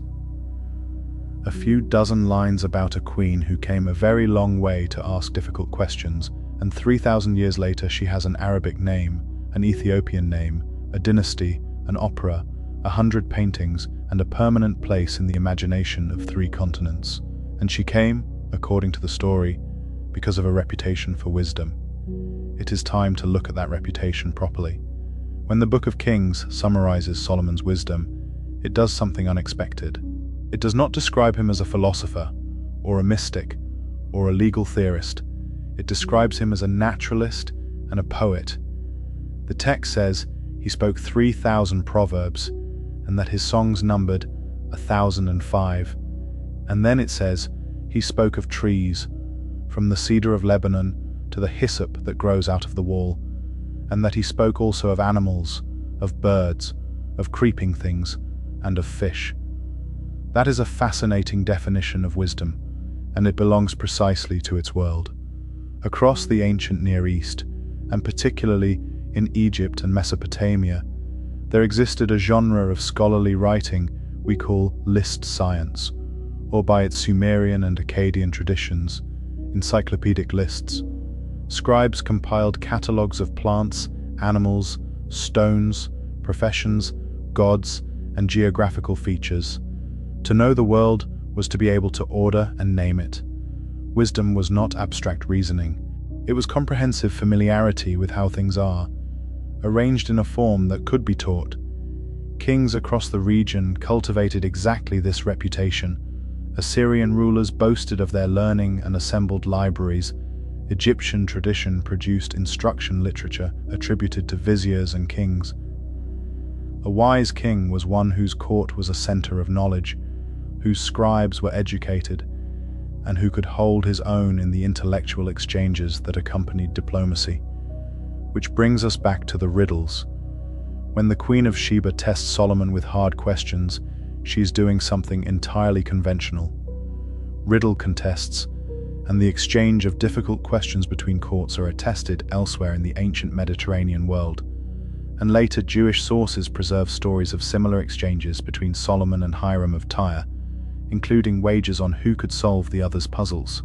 The text also says that people came from all peoples and from all the kings of the earth who had heard of his wisdom to hear it. Read plainly, that is a claim about Jerusalem having become a place worth visiting.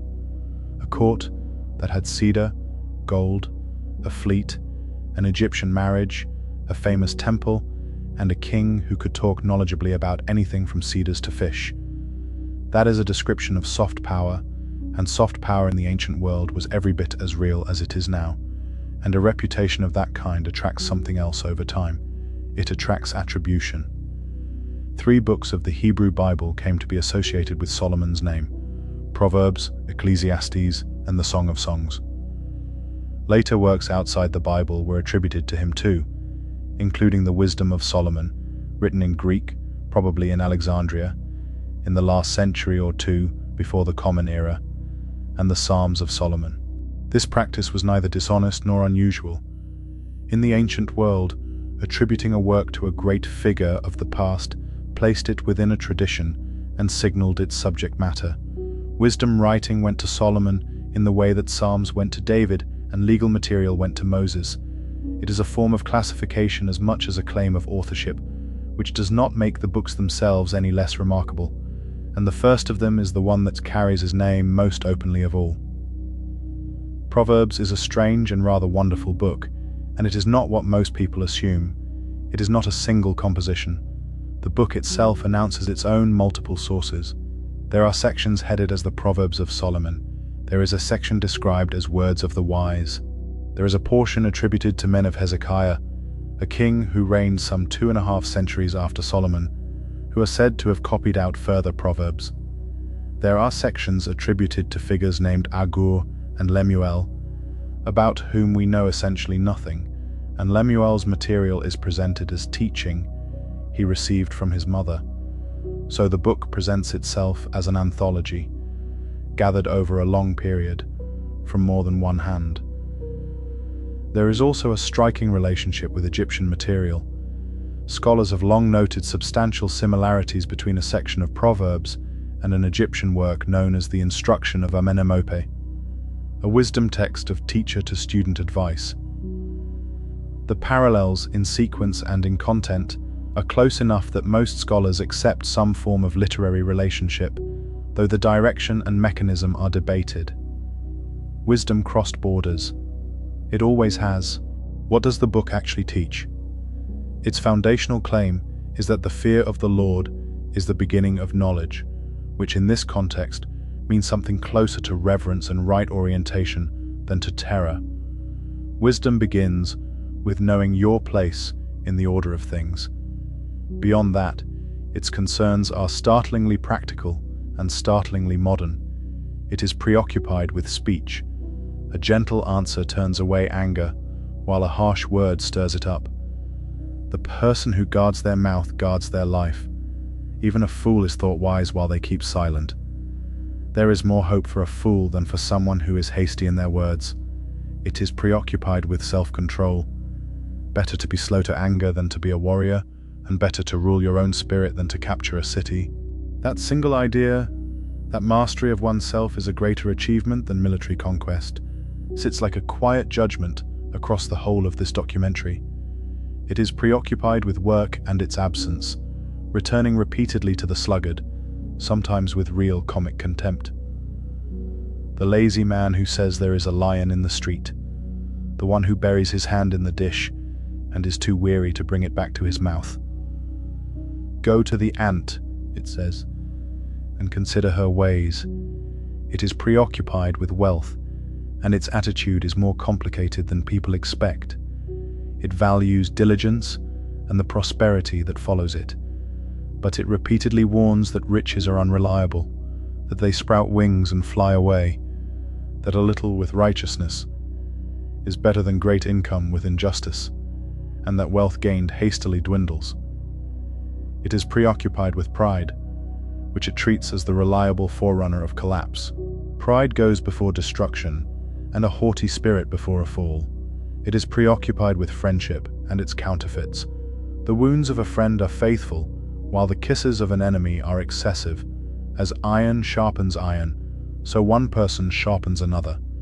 It is preoccupied with justice, particularly economic justice, condemning false weights and dishonest measures repeatedly, and insisting that those who oppress the poor insult their maker. And running through all of it is a figure the book calls wisdom, personified as a woman who calls out in the streets and at the city gates, offering herself to anyone who will listen, and who is described in one remarkable passage as present at the creation of the world, delighting in it. It is a book about character rather than doctrine, and about the small daily choices that accumulate into a life, which is precisely why it survived, and why lines from it are still repeated by people who have no idea where they come from. But there is another book attached to Solomon's name, and it does something almost the opposite. Where Proverbs is confident that wisdom works, this one sits down after a lifetime of achievement and asks whether any of it mattered. Ecclesiastes opens by introducing its speaker as Koheleth, a Hebrew word usually rendered as the teacher or the preacher, describing him as son of David, king in Jerusalem. It never says Solomon. But the tradition made the identification immediately and obviously, because who else could it be? Modern scholarship generally dates the book considerably later than the 10th century, on linguistic grounds above all. The Hebrew of Ecclesiastes contains features and vocabulary, including apparent Persian loanwords that point to a period after the Babylonian exile, with many scholars placing it somewhere in the Persian or early Hellenistic era, roughly the 5th to 3rd centuries before the Common Era. Its philosophical preoccupations have also been compared with currents in the wider Hellenistic world, so the historical Solomon almost certainly did not write it, and yet the choice of voice is one of the most brilliant literary decisions in the Hebrew Bible, and it is the reason this book belongs in this documentary more than almost anything else. Because the argument the book makes requires a specific kind of speaker. It requires someone who cannot be dismissed. If a poor man says that wealth does not satisfy, the wealthy will say he has never had any. If an obscure man says that fame is empty, the famous will say he is bitter. If someone who has failed says that achievement means nothing, everyone will nod politely and carry on. But if the richest and wisest king in the memory of the nation says it, there is nowhere to go. The book's speaker states his credentials plainly. He built houses, he planted vineyards, gardens and parks, and filled them with fruit trees. He made pools to water the growing trees. He acquired servants and had herds and flocks greater than anyone before him in Jerusalem. He gathered silver and gold, and the treasure of kings and provinces. He acquired singers and every pleasure available. He denied himself nothing his eyes desired, and, he says, his wisdom remained with him throughout. Then he looks back at all of it, and the word he uses is hevel. English translations have rendered it as vanity, or meaninglessness, or futility, and none of those quite work. The Hebrew word means vapor, breath, mist, the kind of thing you can see clearly on a cold morning and cannot hold, something that is real and visible and gone. So when the book says that everything is hevel, it is not saying nothing matters in the flat, nihilistic sense. It is saying that everything is insubstantial, that it slips, that you cannot grip it. The observations that follow are among the most unflinching in ancient literature. He notices that there is no lasting memory of the wise any more than of the fool, since both are forgotten in the days to come. He notices that he must leave everything he has built to whoever comes after him, and he has no way of knowing whether that person will be wise or foolish. Anyone who has ever built anything and then wondered who will inherit it has thought this thought. He notices that the same fate comes to everyone, righteous and wicked alike. He notices oppression and the tears of the oppressed, and that power sits with the oppressors. He notices that the race is not always to the swift, nor the battle to the strong, but that time and chance happen to them all. He notices in the passage everyone knows, even if they have only heard it in a song, that there is a season for everything, and a time for every matter under heaven. A time to be born and a time to die. A time to weep and a time to laugh. A time to keep silence and a time to speak. And having stripped everything away, he arrives at a conclusion that is far gentler than the argument that preceded it. Eat your bread, drink your wine, enjoy your work. Be with the person you love. These simple things are what a human being is actually given, and they are enough, and they are a gift. There is nothing better, the book says repeatedly, than for a person to find enjoyment in their toil. That is the strange grace at the heart of Ecclesiastes. Having demolished the idea that accumulation leads anywhere, it does not recommend despair, it recommends the ordinary day. And now consider why the tradition put those words into the mouth of Solomon, the king who had everything: the gold, the ships, the 1,000 women, the temple, the palace, the fame, the ships returning every 3 years with ivory and apes, the one man in the entire memory of his people who could not be accused of sour grapes. Whoever wrote it understood something profound about persuasion. To argue that everything is not enough, you must first find someone who had everything. And whether or not the historical Solomon ever thought any of this, the tradition decided he should have, which brings us to the third book, attached to his name, and it could hardly be more different. The Song of Songs is love poetry, and it is startlingly frank love poetry. Its title is a Hebrew superlative construction, meaning something like the greatest of songs, and the traditional attribution to Solomon rests on its opening line and on a handful of references to him within the poems. Scholars generally regard the attribution as traditional, rather than authorial, again on linguistic grounds, with the language pointing to a later period, though dating proposals vary considerably.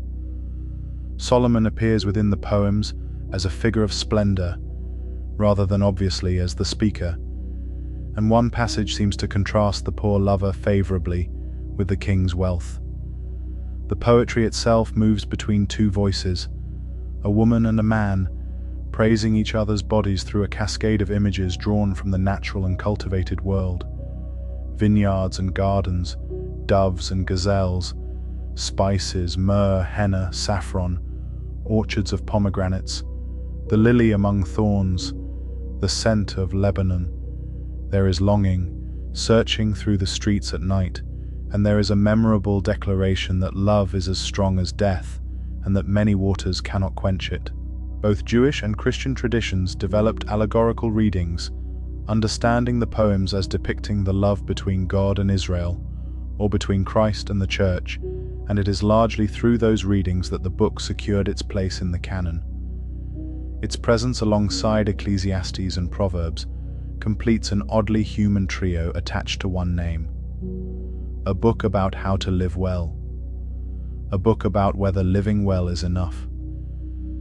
And a book about desire, which asks neither question and simply sings.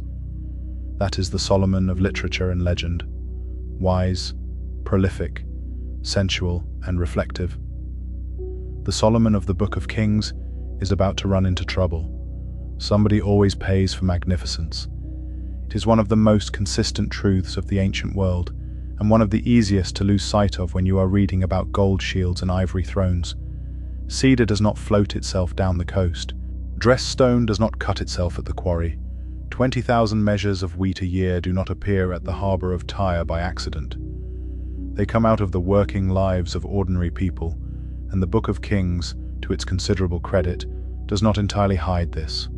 Return to that official we noted earlier, the one set over the forced labor. His office is listed among the great men of the kingdom, alongside the army commander and the chief priest. That placement tells you how central the extraction of labor was to the machinery of the state. The Hebrew term is ma'as, usually translated as forced labor or levy, and it describes a system found across the ancient Near East, sometimes called corvée. Under it, subjects owed the crown a period of unpaid work each year. Not slavery in the sense of being owned, but compulsory service enforced by the state on projects the state chose. The text describes the system in operation. 30,000 men raised as a levy from all Israel, sent to Lebanon in shifts of 10,000, a month there and 2 months at home. Then a further enormous workforce for the quarries and the hauling of stone, with thousands of overseers. The account also contains a distinction that has caused a great deal of discussion. In one place, it says that Solomon conscripted the descendants of the peoples who remained in the land, the Amorites, Hittites, Perizzites, Hivites, and Jebusites, into permanent forced labor, and that he did not make slaves of the Israelites, who instead served as soldiers, officials, commanders, and officers. But in another place, the levy is described as raised out of all Israel. Those two statements sit uneasily together, and scholars have read the tension in different ways. Some see two sources with different perspectives. Some see a later attempt to soften an uncomfortable memory. Some argue for a genuine distinction between permanent servitude imposed on subject populations and periodic labor service required of citizens. What is not ambiguous is the political consequence, because the narrative tells us plainly what happened next. When Solomon's kingdom finally broke apart, and it broke apart within a matter of days of his death, the issue that broke it was this: not religion, not foreign policy, not succession, labor and taxation. And there is a further detail worth noticing. The man appointed over the forced labor in the northern territories, a capable young official named Jeroboam, would become the leader of the rebellion. The person who administered the burden became the champion of those who carried it. So beneath the ivory and the almug wood and the gold of Ophir, the picture is less serene than it first appears. 12 districts supplying a palace, levies marching north to the cedar forests, quarry gangs on the hills, villages sending grain and oil and men, northern territories that may well have been carrying more of the load than the king's own tribal heartland, and noticing it.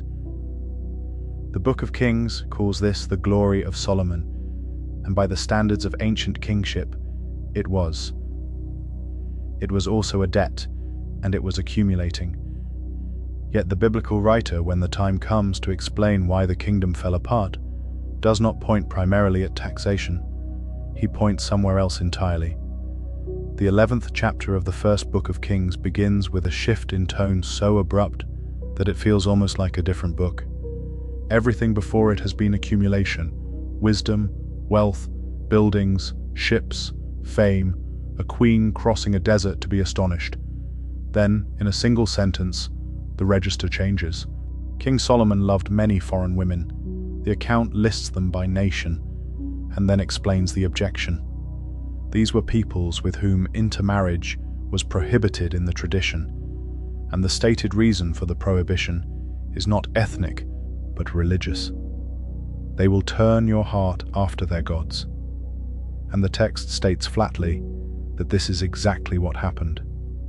When Solomon was old, his wives turned his heart after other gods, and his heart was not fully devoted to his God as the heart of his father David had been.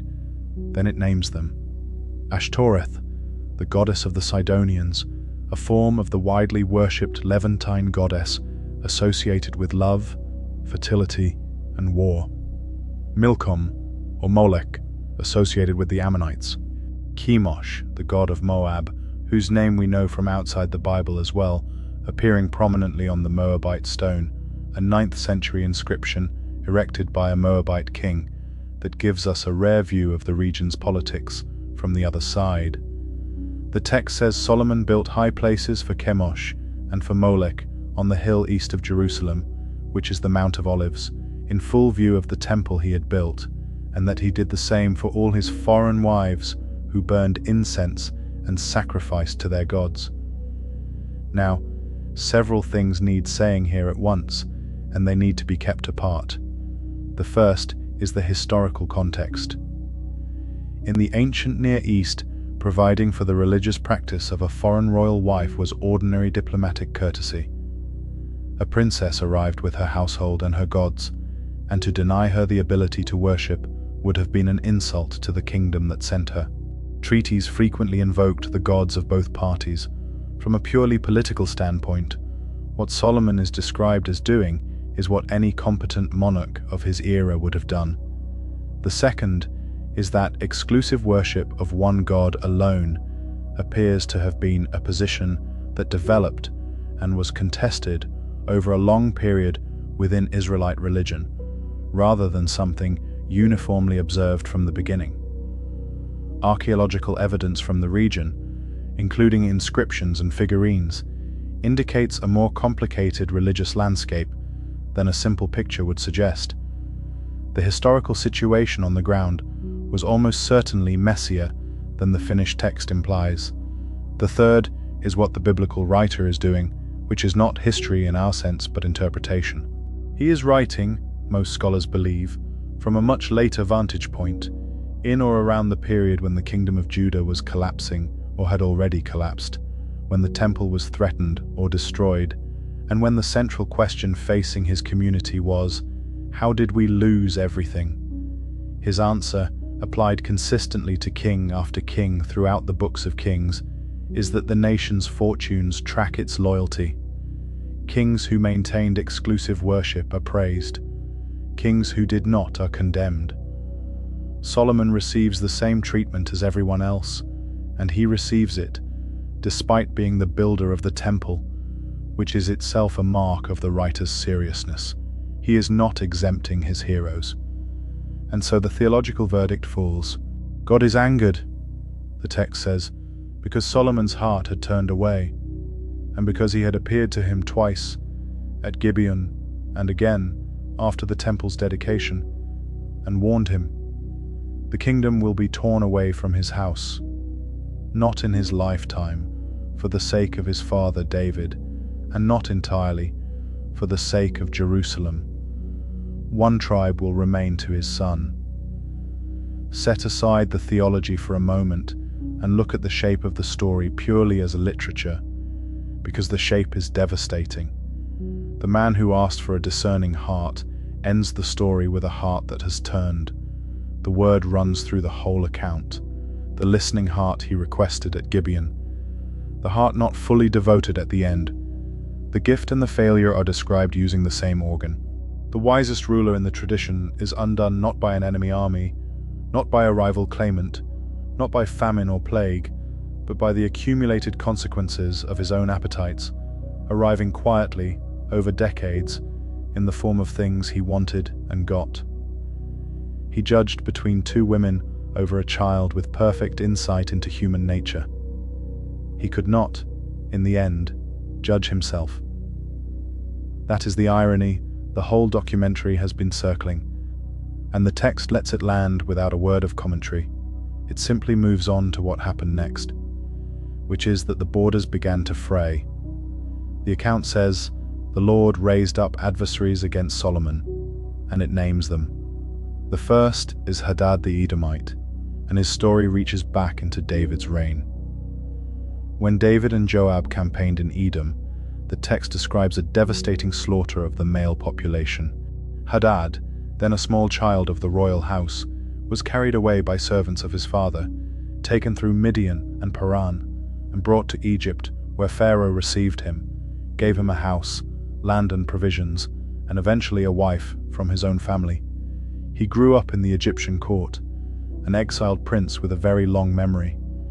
And when he heard that David was dead and Joab was dead, he asked Pharaoh to let him return to his own country. There is something almost novelistic about it. 2 kings and a general die of old age in Jerusalem, and in a palace on the Nile, A man who was a boy when they destroyed his family begins packing. The second adversary is Rezon, who had fled from his own master, gathered a band of men around him, and taken Damascus, where he established himself as king. Damascus sat astride the northern trade routes and an independent Aramean power. There was a strategic problem of the first order. The text says he was an adversary throughout Solomon's days. Notice what both of these tell you. Solomon's kingdom, as the tradition portrays it, was not expanding. It was being nibbled at, north and south, by men with grievances and opportunities. But the third adversary was not a foreigner. He was one of Solomon's own officials, Jeroboam, son of Nebat, from the tribe of Ephraim, a young man the text calls industrious and capable. Solomon noticed his ability and put him in charge of the labor force of the house of Joseph, which is to say the northern tribes. And then, on a road outside Jerusalem, something happened. The prophet Ahijah from Shiloh met him. Shiloh matters here. It had been the great sanctuary of the northern tribes before Jerusalem, the place where the ark had rested for generations. A prophet from Shiloh is a voice from the older northern religious tradition, and he is meeting a northern official on an open road. Ahijah was wearing a new cloak. He took hold of it and tore it into 12 pieces. "Take 10, he told Jeroboam, because the kingdom is going to be torn out of the hand of Solomon, and 10 tribes will be given to you. One will remain to Solomon's line, for the sake of David and for the sake of Jerusalem." It is a beautifully theatrical piece of prophetic action, the kind of symbolic gesture the Hebrew prophet specialized in. Nothing is written down, nothing is signed.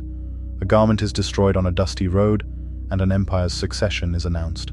The text says Solomon sought to kill Jeroboam, and that Jeroboam fled to Egypt, where he was sheltered by Pharaoh Shishak until Solomon's death. That name is worth pausing on, because it is one of the few points in this entire story where the biblical narrative brushes against a figure we can independently identify with reasonable confidence. Shishak is generally connected with the Egyptian ruler Shoshenq I, founder of a new dynasty, and an inscription at the Temple of Karnak records a military campaign into the Levant, listing captured or subdued places. The Bible records that a few years after Solomon's death, Shishak came up against Jerusalem and took away the treasures of the temple and the palace, including the golden shields, which Solomon's son replaced with bronze ones. Bronze shields, where his father had hung gold. It is the single most eloquent detail in the whole aftermath. But we are getting ahead of the story, because Solomon was still alive and the account of his life is almost finished. The Book of Kings closes his reign in the formulaic way it closes every reign, and after the extravagance of everything preceding it, the plainness is striking. The rest of the acts of Solomon, and all that he did, and his wisdom, are they not written in the Book of the Acts of Solomon? That reference is to a source document the writer expects his readers to know, and which has not survived, one of several such lost works the Bible mentions in passing. The time that Solomon reigned in Jerusalem over all Israel was 40 years. 40 is a traditional figure in the Hebrew Bible, used for David as well, and for the wilderness period, and it generally signifies a full generation rather than a precise count.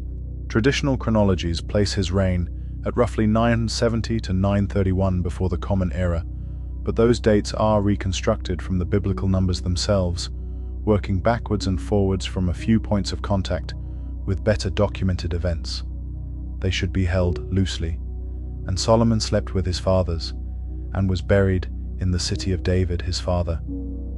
And his son Rehoboam reigned in his place.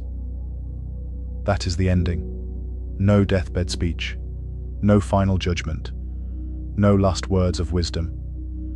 After chapters of gold and cedar and queens and ships, the tradition gives its greatest king the same 4 lines it gives to everyone else. Where he was buried, we do not know. The city of David is a specific archaeological site, a ridge running south from the Temple Mount, and it has been excavated extensively.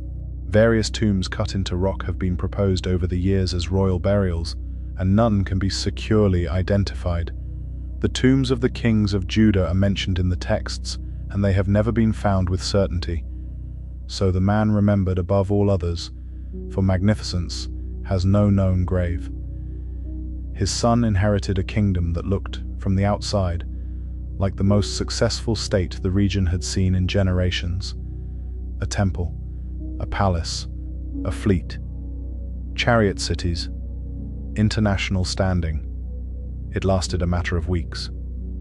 Rehoboam did not go north to be crowned in Jerusalem. He went to Shechem, an ancient northern center in the hill country of Ephraim, because all Israel had gone there to make him king. That detail alone tells you how conditional the union was. The southern heir had to travel north and be accepted. Kingship over the northern tribes was not automatically inherited, it was granted. Jeroboam returned from Egypt, and the assembly put its case through him. Your father made our yoke heavy. Lighten the harsh service and the heavy yoke he placed on us, and we will serve you. There it is, stated by the people themselves, in the plainest possible language. Not a word about idolatry, not a word about foreign wives. The complaint is labor. Rehoboam asked for 3 days. He consulted the elders who had served his father, the men who had spent their careers inside the machinery of Solomon's state, and who understood exactly what it had cost to run.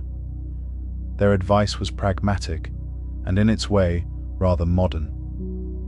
If you will be a servant to these people today, and answer them with good words, they will be your servants forever. Then he consulted the young men he had grown up with, who now held positions around him. Their advice was the opposite, and the text preserves it in language of astonishing crudeness. Tell them your little finger is thicker than your father's waist. My father laid a heavy yoke on you, and I will add to it. My father disciplined you with whips, and I will discipline you with scorpions, a term probably meaning a barbed lash. Rehoboam took the second advice.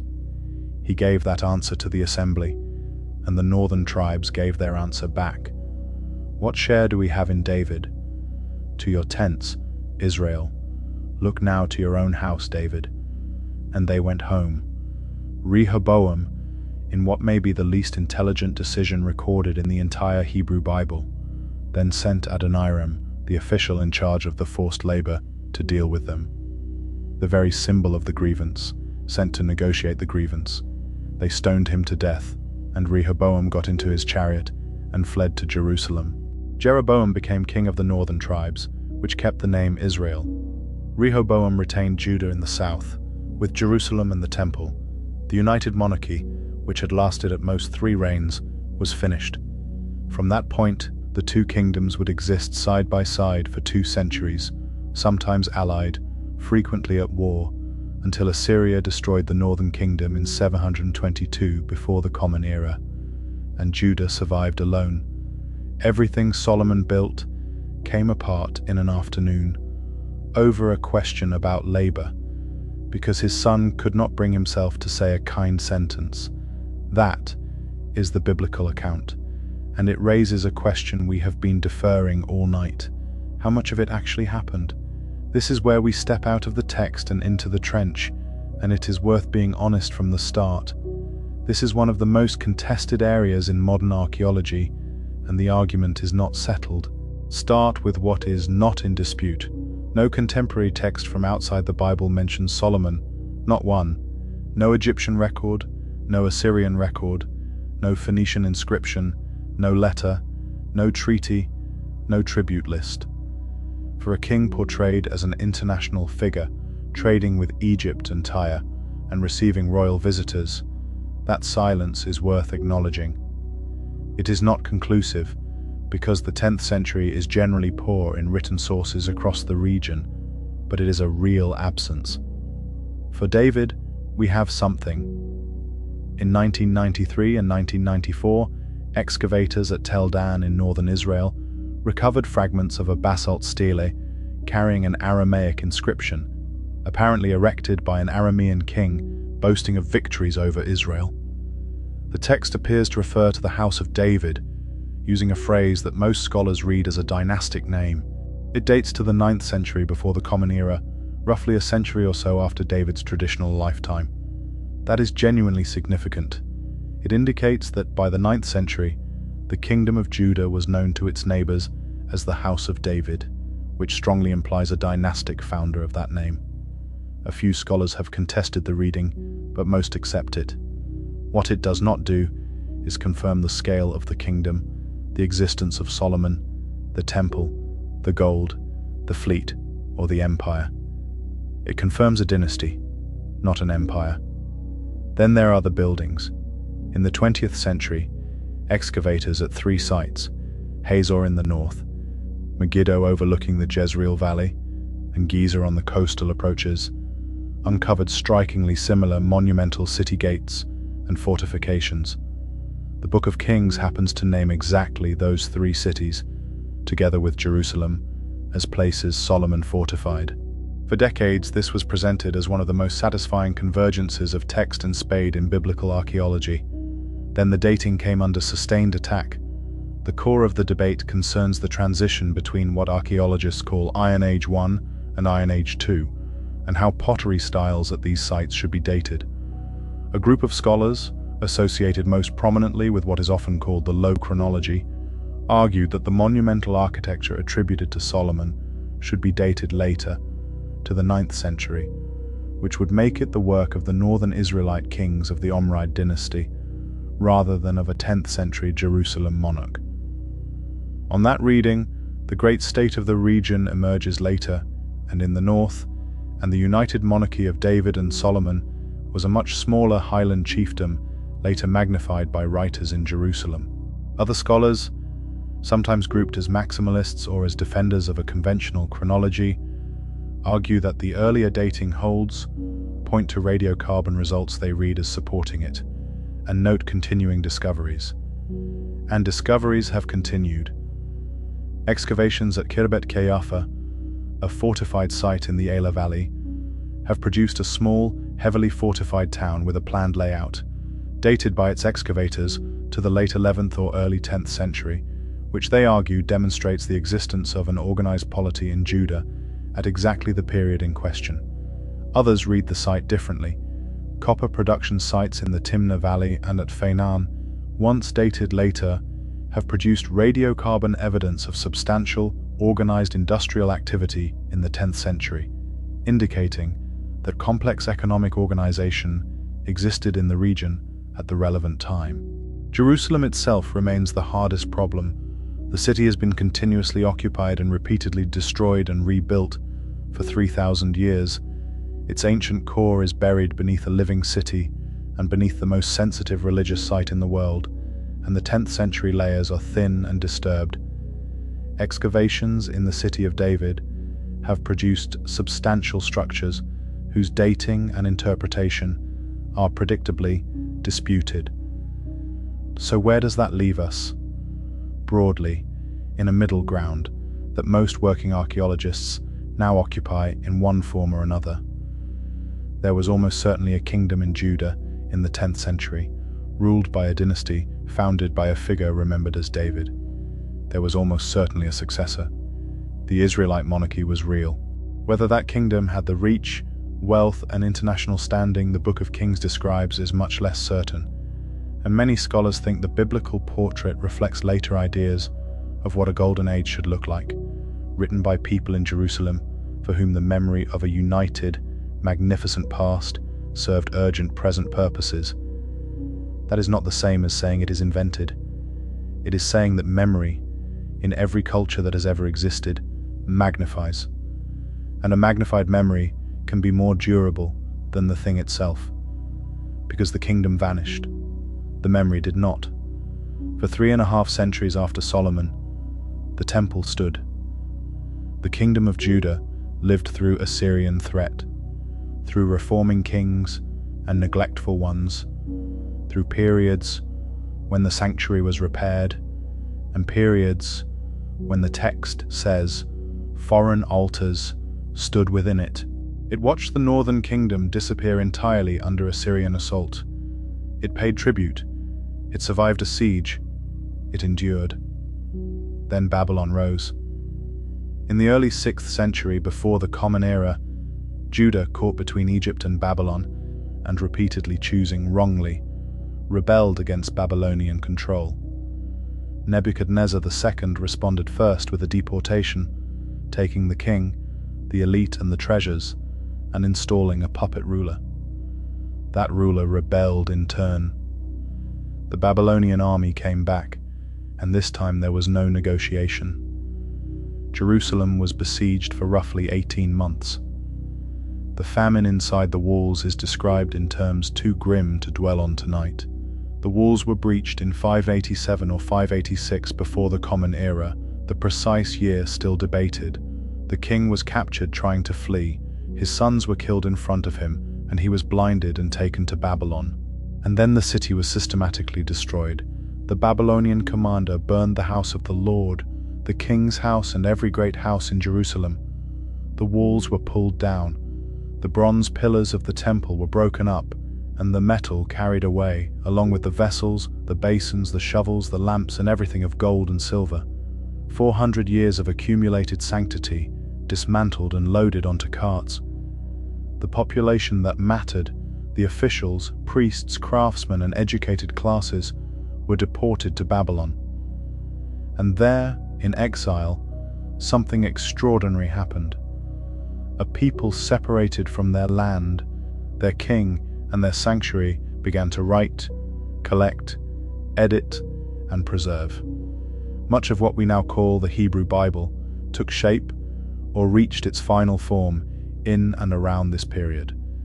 The temple was gone, so the text became the place where the tradition lived. This is why the memory of Solomon's temple burns so brightly in the sources.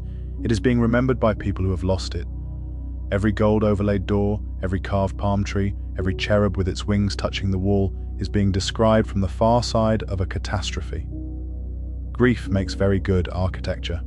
A second temple would be built on the site after the return from exile, expanded magnificently by Herod centuries later, and destroyed in turn by Rome in the year 70 of the Common Era. But of everything that vanished when the first temple burned, one absence has never stopped being felt. The Ark of the Covenant simply stops appearing. There is no scene of its destruction, no inventory listing it among the objects carried to Babylon, though the Babylonian looting is described in considerable detail elsewhere, no account of it being hidden. It is present in the narrative, and then it is not, and nobody explains. For a text that carefully lists shovels and snuffers, that silence is loud. The traditions that develop to fill the gap fall into a few broad families, and they are worth knowing, provided we hold them at arm's length. The first is that it was destroyed or taken with the rest of the temple treasure in 586, and simply not itemized because it had already been lost or removed earlier, perhaps during one of the periods when foreign practice occupied the sanctuary. The second is that it was hidden. A tradition preserved in the second book of Maccabees, written centuries later, holds that the prophet Jeremiah concealed the ark, the tent and the altar of incense in a cave on the mountain where Moses had looked out over the land and sealed the entrance. Other Jewish traditions speak of it being hidden in a chamber beneath the Temple Mount itself, deliberately concealed by earlier kings who foresaw disaster. The third is Ethiopian, which we have already touched on, and which holds that it left Jerusalem in Solomon's own lifetime with Menelik and rests today at Axum. And there are the modern proposals, which range from the reasonable to the entirely fanciful, involving southern Africa, the Templars, and the treasure caves of assorted enthusiasts. The honest position is straightforward. We do not know what happened to the Ark, and there is no credible evidence supporting any of the claims about its survival. The most probable explanation is also the least satisfying. An object of wood and gold in a city burned to the ground by an army that stripped the metal from the building most likely did not survive. But absence is generative. The Ark's disappearance left a hole in the story, exactly the right shape for imagination to pour into, and pour in it did, for 2,500 years. The same thing, on a far larger scale, was about to happen to Solomon himself. Here is one of the strangest transformations in the history of reputation. The Solomon of the Book of Kings is an administrator, a builder, and a judge. He organizes districts. He negotiates timber contracts. He hears legal cases. By the medieval period, Solomon has become a magician. He commands demons. He seals spirits in vessels. He possesses a ring engraved with a divine name that gives him authority over the invisible world. Books of ritual magic circulate across Europe and the Middle East under his name, promising the reader control over spirits, treasure, invisibility, and love. How does a 10th century king become the patron saint of Western occultism? The path is traceable, and it begins with the wisdom itself.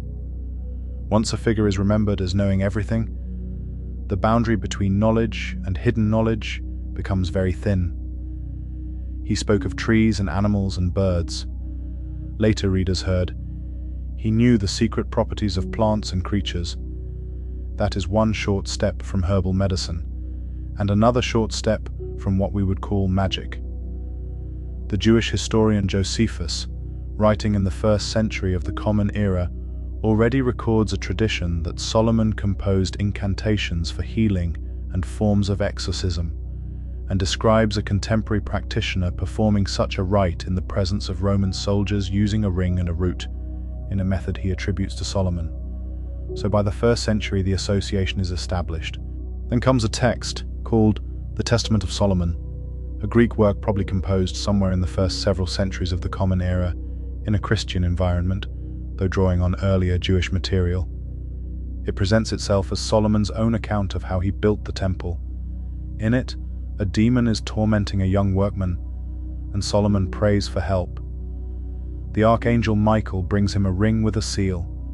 With it, Solomon summons demons one by one, interrogates them about their names, their powers, the illnesses they cause, and the angels who thwart them, and compels them to labor on the temple. It is a remarkable document, part demonology handbook, part folk medicine, part construction narrative, and it establishes the essential image: the temple built with supernatural labor, commanded through a seal. That seal took on a life of its own. The seal of Solomon appears in Jewish, Christian, and Islamic traditions, described variously as engraved with the name of God and as bearing a geometric figure, most often a 6-pointed star or a 5-pointed one.